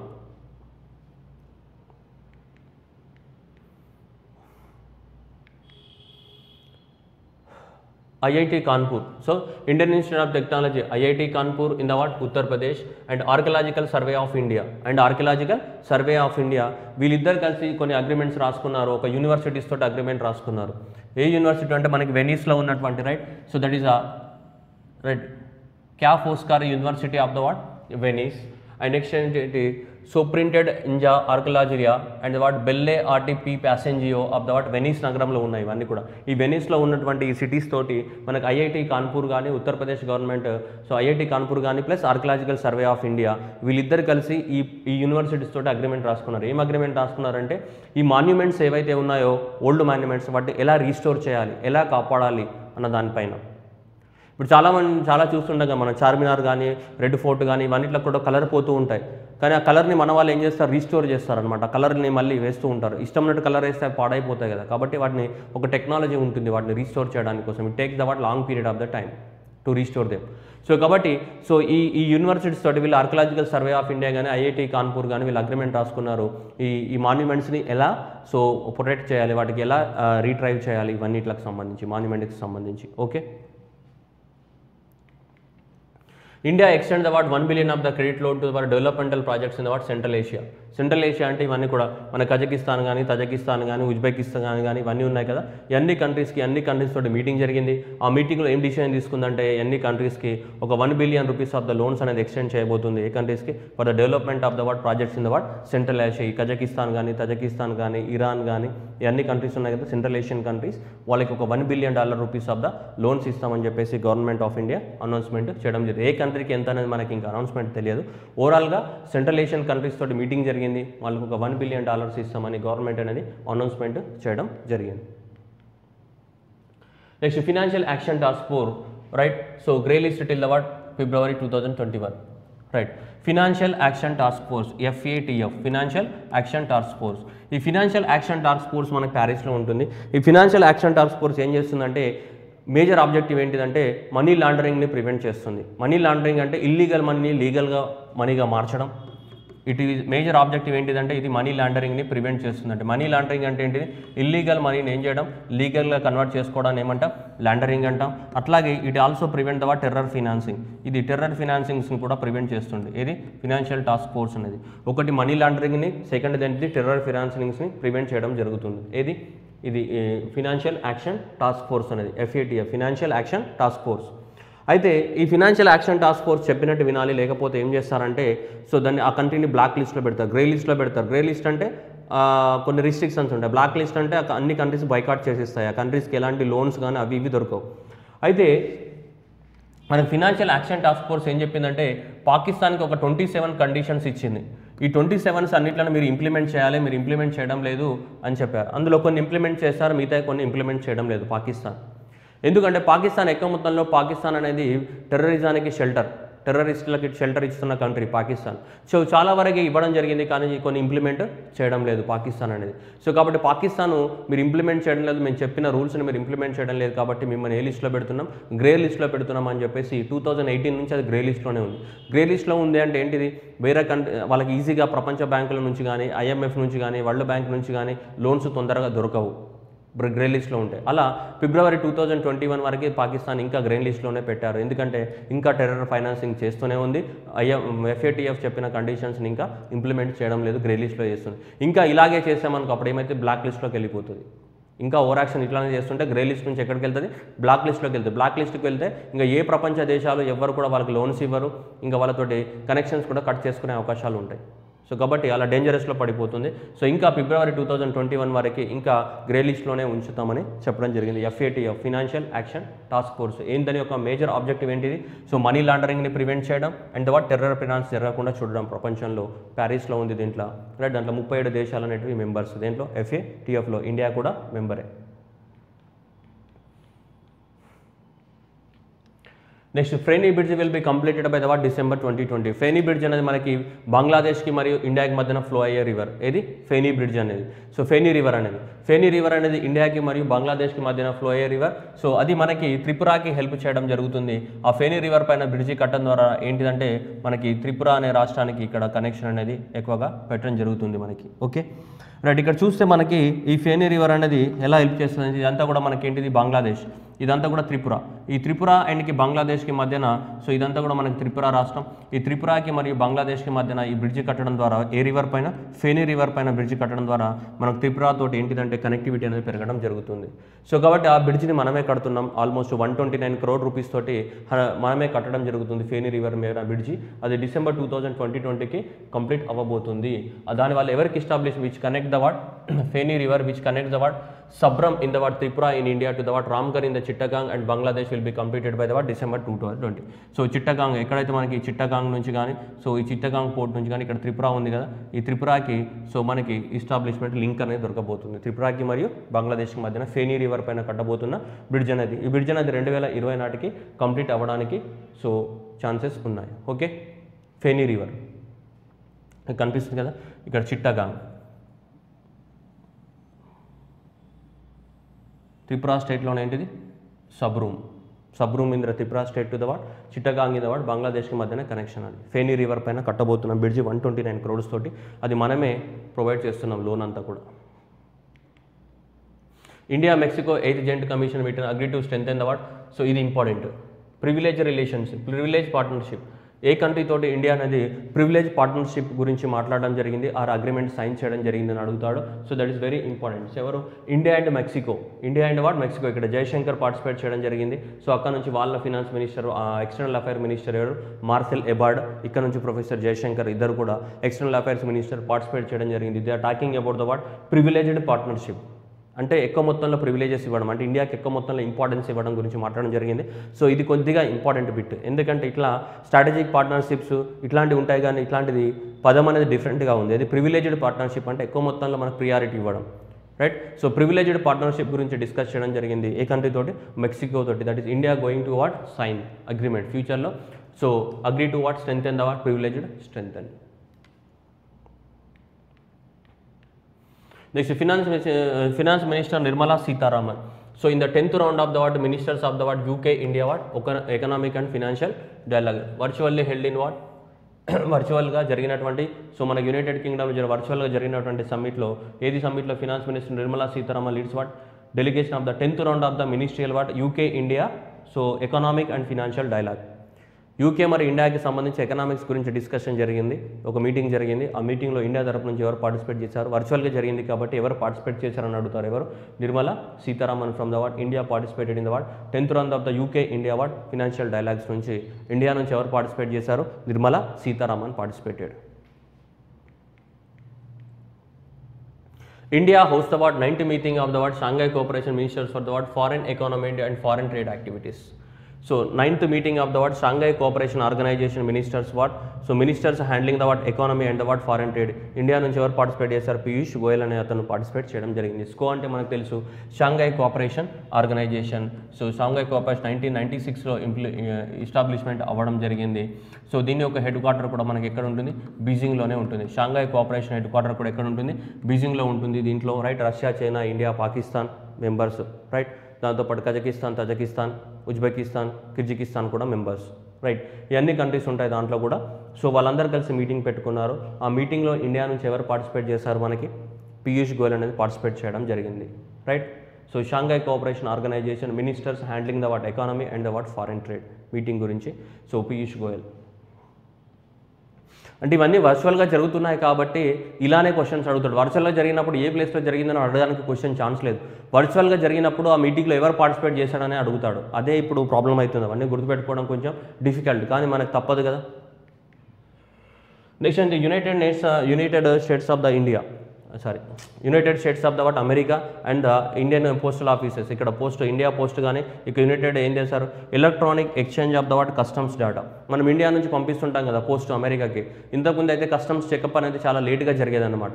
ఇప్పుడు యునైటెడ్ నేషన్స్ పోస్టల్ సర్వీసెస్ కానీ గవర్నమెంట్ ఆఫ్ ఇండియా పోస్ట్ కానీ వీళ్ళిద్దరు అగ్రిమెంట్ రాసుకున్నారు. ఏంటిది?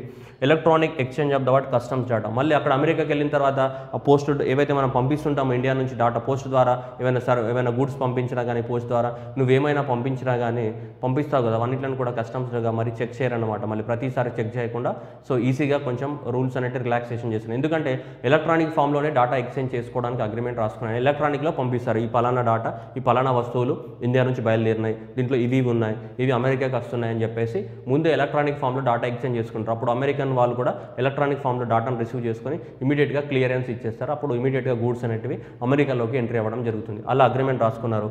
Electronic exchange of the what customs data. ఎవరు? United States postal service and what India post. దేని గురించి? Electronic exchange of the what customs data. Next United Nations global climate award. United Nations UN global climate action awards. UN global climate action. United Nations ఇచ్చే global climate awards. అంటే ఎవరైతే క్లైమేట్ని కాపాడడానికి కోసం చర్యలు చేపడతారో వాళ్ళకి ఇచ్చే అవార్డ్స్ అనమాట. UN global climate awards. దాంట్లో UN గ్లోబల్ క్లైమేట్ అవార్డ్ అనేది ఎవరికి రావడం జరిగింది? UN global climate action award అనేది ఈ ఆర్గనైజేషన్కి రావడం జరిగింది. ఈ ఆర్గనైజేషన్కి global Himalayan expedition. Global Himalayan expedition అంటే ఏంటిది? హిమాలయాలను కాపాడడానికి కోసం ప్రపంచంలో ఉన్నటువంటి చాలా ఎవరైతే ఎన్విరాన్మెంటలిస్ట్ కొంతమంది ఉన్నారో ఆ ఎన్విరాన్మెంటలిస్ట్ అందరూ కలిసి పెట్టిన organization to protect the what Himalayas. ఏది? గ్లోబల్ హిమాలయన్ ఎక్స్పిడిషన్ అనే ఆర్గనైజేషన్. సో ఈ గ్లోబల్ హిమాలయన్ ఎక్స్పిడిషన్ అనే ఆర్గనైజేషన్ అనేవాళ్ళు సో అన్ని కంట్రీస్ నుంచి ఉన్నారు ఇంటర్నేషనల్గా. సో చాలామంది ఎన్విరాన్మెంటలిస్టులు ఎవరైతే హిమాలయాస్ని కాపాడాలనుకుంటున్నారో so that is the international what ఎన్విరాన్మెంటలిస్టులు అందరూ కలిసి పెట్టిన ఆర్గనైజేషన్. సో ఈ ఆర్గనైజేషన్ అనేది హిమాలయాస్ లోపల కాపాడడానికి కోసం ఎక్కువ మొత్తంలో కృషి చేస్తుందని చెప్పేసి ఈ గ్లోబల్ హిమాలయన్ ఎక్స్పిడిషన్ అనే ఆర్గనైజేషన్కి ఏ అవార్డు ఇచ్చారు? Global climate action award 2020. Global climate action 2020 ఎవరిచ్చారు? ఇది యునైటెడ్ నేషన్స్ ఇచ్చినటువంటి గ్లోబల్ క్లైమేట్ యాక్షన్ అవార్డు అనేది ఎవరికి ఇచ్చారు? గ్లోబల్ హిమాలయన్ ఎక్స్పిడిషన్ అనే ఒక ఆర్గనైజేషన్కి ఇవ్వడం జరిగింది. ఓంపురి. సో మనకు ఆల్రెడీ తెలిసి చనిపోవడం జరిగింది Om Puri. So that India international film festival of the what Boston. India international film festival of the Boston అనే వాళ్ళు లైఫ్ టైమ్ అచీవ్మెంట్ అవార్డు ఇచ్చారు. ఇది ఇతనికి రావడం అనేది 3rd టైం అనమాట. ఈ లైఫ్ టైమ్ అచీవ్మెంట్ రావడం అనేది ఇతనికి 3rd టైం ఇది ఓంపురికి. India international film festival of the what Boston. మనం చూద్దాం. ఇక్కడ చూస్తే మనకి సో అమెరికాలో ఉన్నటువంటి ఒక global finance organization, global finance అనే ఒక company, global finance a New York based trade publication released the what world's 50 safest banks 2020 రిపోర్ట్ని రిలీజ్ చేసింది. వరల్డ్స్ 50 సేఫెస్ట్ బ్యాంక్స్, ప్రపంచంలో సేఫ్గా ఉన్న బ్యాంక్స్ని ఎవరు రిలీజ్ చేశారో డాటాని? గ్లోబల్ ఫినాన్స్ అనే ఒక ఆర్గనైజేషన్, ఇక్కడ న్యూయార్క్ బేస్డ్ గ్లోబల్ ఫినాన్స్ అనే ఒక ఆర్గనైజేషన్ ఎక్కడ ఉంది? న్యూయార్క్లో. వాళ్ళు ఒక రిపోర్ట్ రిలీజ్ చేశారు, దాని పేరేంటిది? World's 50 safest banks 2020. ప్రపంచంలోనే ఉన్నటువంటి 50 సేఫెస్ట్ బ్యాంకులు ఏమున్నాయని చూస్తే ఏషియాలో ఫస్ట్ ఇది ఉంది. ఏషియాస్ టాప్ బ్యాంక్ ఏంటిది? So that is the Asia's safest bank ఏంటిది? DBS bank of the what Singapore. సింగపూర్లో ఉన్నటువంటి డిబిఎస్ బ్యాంక్ ఏదైతే ఉందో సో ఇది 12th కాన్సిక్యూటివ్ ఇయర్ ఇదే మనకి సో సింగపూర్లో ఉన్నటువంటి so the development bank of the what Singapore, DBS development bank of Singapore. DBS అనేది ఏషియాస్ సేఫెస్ట్ బ్యాంక్. ప్రపంచంలోనే 14th ప్లేస్లో ఉంటే ఏషియాలో ఏముంది మనకి? ఫస్ట్ ప్లేస్లో ఉంది. ఏషియాలో ఏంటిది మనకి? ఫస్ట్ ప్లేస్లో ఉండడం జరిగింది. Okay,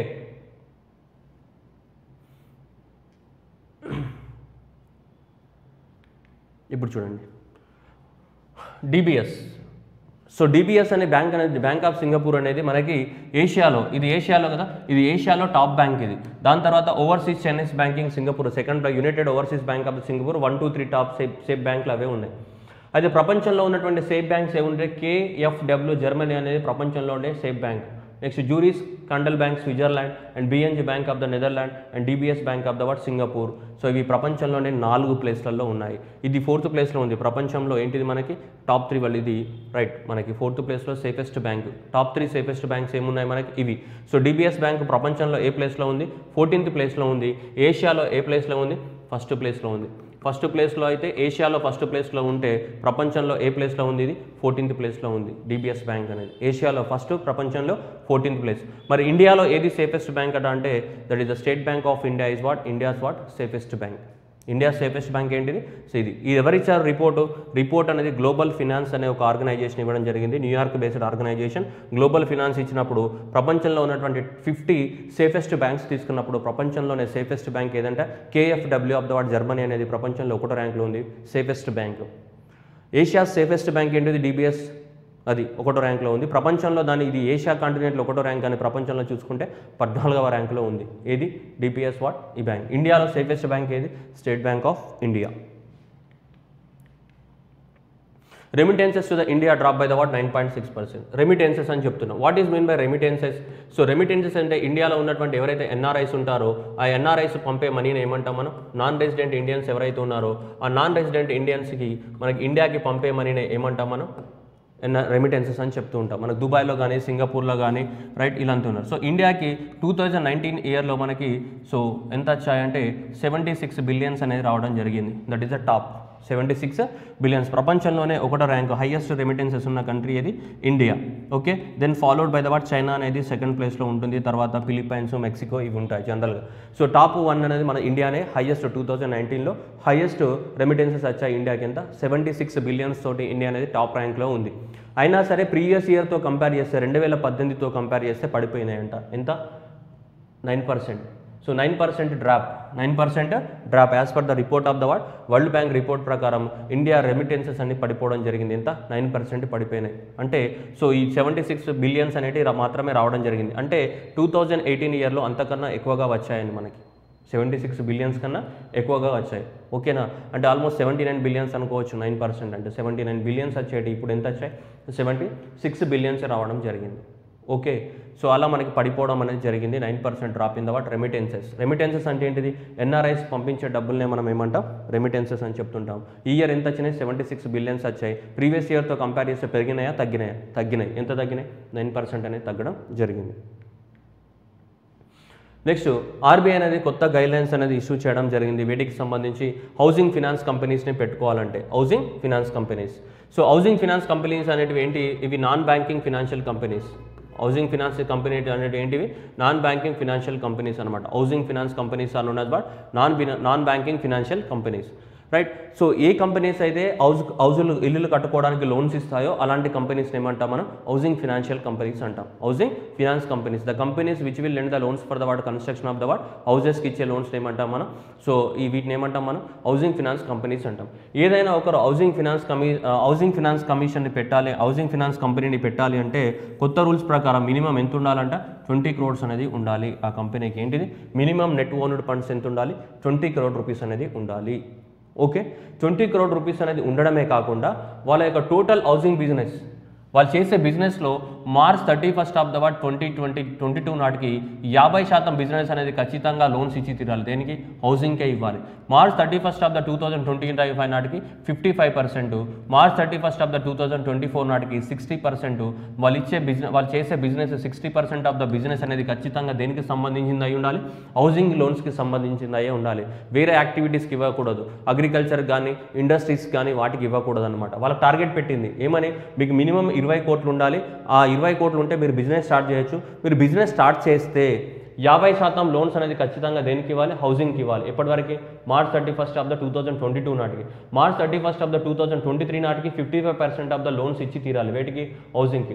March 31st of the 2024 నాటికి 60% ఆఫ్ ద లోన్స్ ఇవ్వాలి. ఏ సెక్టార్కి హౌసింగ్ సెక్టార్కే లోన్స్ ఇవ్వాలని చెప్పేసి హౌసింగ్ ఫినాన్షియల్ కంపెనీస్కి కొత్త రూల్స్ అనేది పెట్టడం జరిగింది. ఎవరు ఆర్బీఐ అనేది కొత్త రూల్స్ అనేది పెట్టడం జరిగింది. వాటితో పాటు మరి లోన్స్ ఇస్తున్నావు, హౌసింగ్ లోన్స్ ఇస్తున్నావు, మరి హౌసింగ్ లోన్స్ అయితే ఇస్తున్నావు అని చెప్పాం. మరి హౌసింగ్ లోన్స్ ఎవరికి ఇస్తున్నావు, ఇండివిజువల్కి ఇస్తున్నావా, పెద్ద పెద్ద రియల్ ఎస్టేట్ కంపెనీస్కి ఇస్తున్నావా అన్నది కూడా పాయింటే. దానికోసం కూడా ఆర్బీఐ ఏం చెప్పింది, మళ్ళీ క్లియర్గా చెప్పింది ఇండివిజువల్ హౌస్ లోన్స్ ఇవ్వాలి అంటే జనాలకి ఇవ్వాలి. అంతే నువ్వు పెద్ద పెద్ద రియల్ ఎస్టేట్ కంపెనీస్కి, ఏది ఆదిత్య బిర్లాకి, లేకుంటే జేపీ కన్స్ట్రక్షన్స్కి, లార్సన్ అండ్ టర్బోకి వాళ్ళకి ఇచ్చామనుకో అది కాదు. ఇండివిజువల్ ఒక పర్సన్కి బెనిఫిట్ అవ్వాలి కదా, కామన్ పీపుల్కి. కాబట్టి ఏం చెప్తున్నారు ఇండివిజువల్ హౌసింగ్ లోన్స్ కూడా ఉండాలని చెప్తున్నారు. మార్చ్ 31st ఆఫ్ ద 2013 నాటికి 40% ఆఫ్ ద లోన్స్ ఖచ్చితంగా ఇచ్చి తీరాలి. ఎవరికి ఇండివిజువల్కి. నెక్స్ట్ 45% 2023 నాటికి. 2024 నాటికి ఎంత 50% ఆఫ్ ద లోన్స్ ఇవ్వాలి. ఎవరికి ఇండివిజువల్కి. అర్థమవుతుందా? ఇక్కడ అనుకుందాం, ఇక్కడ 50% లోన్స్ ఇచ్చాడు, కానీ 50% లోన్స్ ఎవరికి ఇచ్చారన్నది పాయింట్. ఓకే, 50% లోన్స్ అనేది హౌసింగ్ లోన్స్ ఇస్తున్నాడు, కానీ హౌసింగ్ లోన్స్ అనేది పెద్ద కంపెనీస్కి ఇచ్చారా ఇండివిజువల్ పర్సన్కి ఇచ్చాడా అని నింపేది.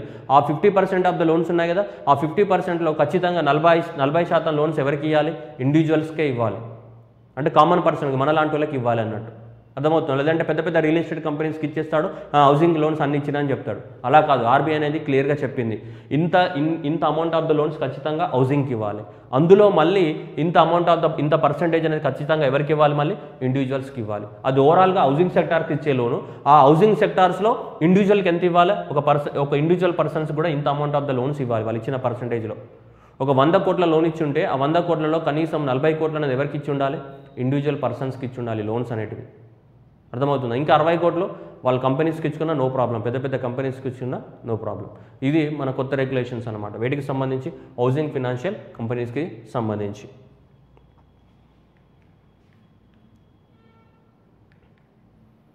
IndusInd Bank became the India's first, right? IndusInd Bank became the first bank in India to go live on the RBI's account aggregate framework. RBI అనేది ఒక కొత్త సాఫ్ట్వేర్ని ఇన్స్టాల్ చేయడం జరిగింది అకౌంట్ మేనేజ్మెంట్ కోసం, అకౌంట్స్ని మేనేజ్మెంట్ చేయడానికి కోసం.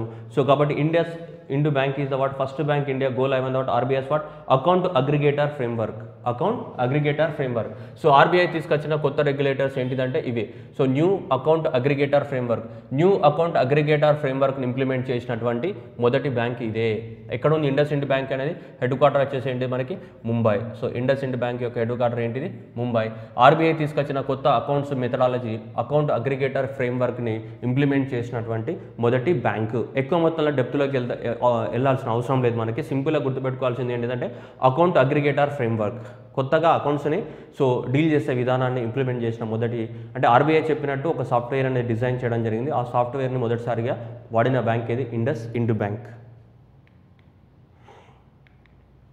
Punjab national bank is launched the so ఇది TIMSAC లాంచ్ చేయడం జరిగింది. Punjab national bank is launched the so the tracking and the monitoring staff accountability cases portal and 2020 and the so vigilance awareness week అనేది జరుగుతుంది. ఇప్పుడు government of India announced the vigilance awareness ఎప్పటి 27th October నుంచి 2nd November వరకు vigilance awareness week అనేది ఒకటి జరుగుతుంది. India మొత్తంలో జరుగుతుంది విజిలెన్స్ అవేర్నెస్ వీక్. ఎప్పటి నుంచి 27th అక్టోబర్ నుంచి 2nd నవంబర్ వరకు విజిలెన్స్ అవేర్నెస్. ఈ విజిలెన్స్ అవేర్నెస్లో భాగంగానే పంజాబ్ నేషనల్ బ్యాంక్ ఏం లాంచ్ చేసిందంటే ఇది లాంచ్ చేయడం జరిగింది. ఏది TIMSAC ఏంటిది అది? So tracking and monitoring of the what stock accountability casing.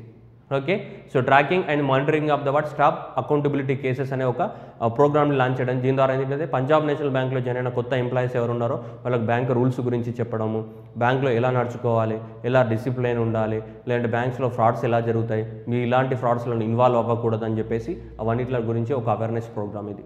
So దాని పేరు ఏంటిది? Tracking and monitoring of the what stock accountability cases అనేది లాంచ్ చేయడం జరిగింది. ఎవరు?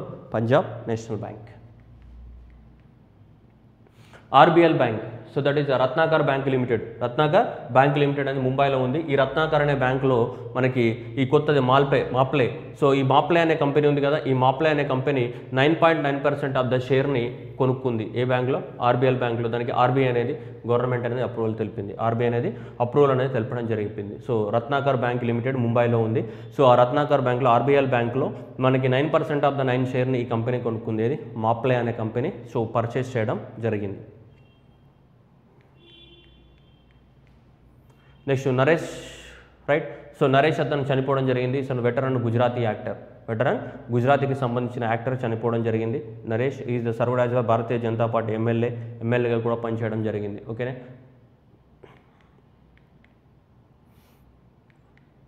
నెక్స్ట్ కేశుభాయ్ పటేల్ ఇది ఎగ్జామ్లో రావడానికి ఎక్కువగా ఛాన్స్ ఉంది. నరేంద్ర మోదీ 2001లో గుజరాత్ చీఫ్ మినిస్టర్ కాకముందు సో గుజరాత్కి చీఫ్ మినిస్టర్గా ఇతనే పనిచేయడం జరిగింది. ఎవరు? Keshubhai Patel. So is the what BJP patron. So Keshubhai Patel so గుజరాత్కి చీఫ్ మినిస్టర్గా 2 సార్లు చీఫ్ మినిస్టర్గా పనిచేయడం జరిగింది. 1995లో, తర్వాత 1998 టు ద వాట్ 2001 వరకు కూడా గుజరాత్ చీఫ్ మినిస్టర్గా సో పనిచేయడం జరిగింది. ఎవరు? కేశుభాయ్ పటేల్. సో కాబట్టి Keshubhai Patel founder of the what Gujarat Parivartan party. So passed away what 1992. So Gujarat chief మినిస్టర్గా తర్వాత భారతీయ జనతా పార్టీలో జాయిన్ అయ్యి చీఫ్ మినిస్టర్ అవ్వడం జరిగింది.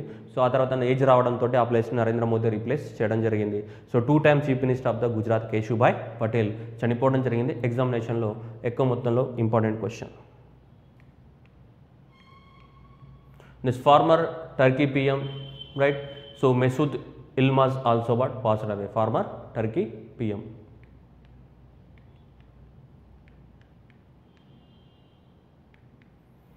So 19th, so October 19th is October 28th.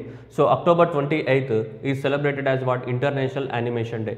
October 28th is celebrated as what? International Animation Day. October 28th is International Animation Day. October 28th is celebrated as what? International Animation Day. October 28th. Next, October 29th is also celebrated as International Internet Day. October 29th is celebrated as what? International. ఎందుకంటే మనకి 1969లో the first internet transmission is on the what October 29th of the what 1969లో జరిగింది.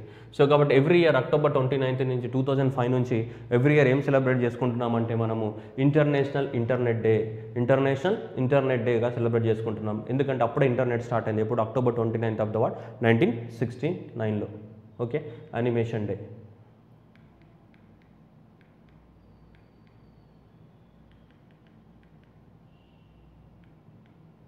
Right. Next మనకి already తెలుసు అందరికీ October 31st. So October 31st అనేది so మనకి ఇద్దరు, ఒకటి బర్త్డే, ఒకటి సర్దార్ వల్లభాయ్ పటేల్ బర్త్డే. సర్దార్ వల్లభాయ్ పటేల్. సో ఎవరైతే సర్దార్ వల్లభాయ్ పటేల్ ఉన్నారో October 31st సర్దార్ వల్లభాయ్ పటేల్ ఎవరైతే ఉన్నారో అతని బర్త్డే కాబట్టి దాన్ని ఏంగా సెలబ్రేట్ చేసుకుంటాం? జనరల్గా రాష్ట్రీయ ఏక్తా దివాస్గా సెలబ్రేట్ చేసుకుంటాం ఎవ్రీ ఇయర్. ఏంటిది? రాష్ట్రీయ ఏక్తా దివాస్. సర్దార్ వల్లభాయ్ పటేల్ బర్త్డేని October 31st Rashtriya Ekta Diwas, national unity day, otherwise we call what? National unity డేగా సెలబ్రేట్ చేసుకోవడం జరుగుతుంది. రాష్ట్రీయ ఏక్తా దివాస్, రాష్ట్రీయ ఏక్తా దివాస్. ఓకే, సో ఇవి సో మనకి సో ఈ అక్టోబర్ రైట్. సో ఇతని పేరు ఏంటంటే justice B L Bhat. So justice B L Bhat is appointed as what? జనరల్గా extended the what chairman of the what national company law tribunal. National company law tribunal యొక్క చైర్మన్గా ఇతని యొక్క పదవీ కాలం అనేది ఎక్స్టెండ్ అవ్వడం జరిగింది. Chairman of the what national company law tribunal. కొద్దిగా ఇంపార్టెంట్ ఇది. నేషనల్ కంపెనీ లా ట్రిబ్యునల్ అనేది మనకి ఇన్సాల్వెన్సీ బ్యాంక్రప్సీ కోడ్ కింద సో కేసెస్ని సాల్వ్ చేయడానికి కోసం ఇదే అపెక్స్ ఆర్గనైజేషన్. దానికి ఎవరు? BL Bhat is extended the what chairman of the what extension. You got the what? Extension as the what? Chairman of the what? So దీనికి okay but till our 31st December. Right. ఇవి మనకి ఈ వీక్లో ఉన్న ఈ అక్టోబర్లో ఉన్నటువంటి కంప్లీట్ కరెంట్ అఫైర్స్. మీరు కరెంట్ అఫైర్స్ చాలామంది సో ఒక వీక్కి 1.5 hour డ్యూరేషన్ ఉంటుంది ఒక వీడియో. అది కూడా ఏంటిది ఎంతో మనం అంత కంప్రెస్ చేసి టైం తగ్గించుకుంటూ చెప్పగా 1.5 hour వస్తుంది. ఇది 1 వీక్కి సంబంధించిన అంటే 7 రోజులకు సంబంధించిన కరెంట్ అఫైర్స్కి మీకు 1.5 hour వీడియో వస్తుంది. అంటే 7 రోజులకు సంబంధించి 1.5 hour వీడియో వస్తుందంటే ఒక రోజుకి 10 నిమిషాల టైం పడుతుంది.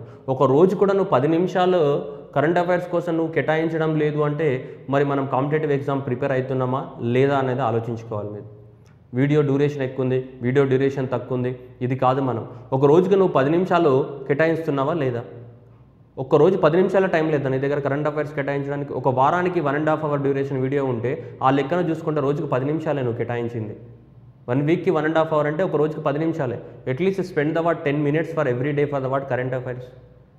నీకు మొత్తం అంతా క్లమ్జీనెస్ లేకుండా అంత క్లారిటీగా అన్వాంటెడ్ అన్ని తీసేసి ఏవి వాంటెడో ఆ వాంటెడ్ మాత్రమే నీట్గా చెప్తున్నాం.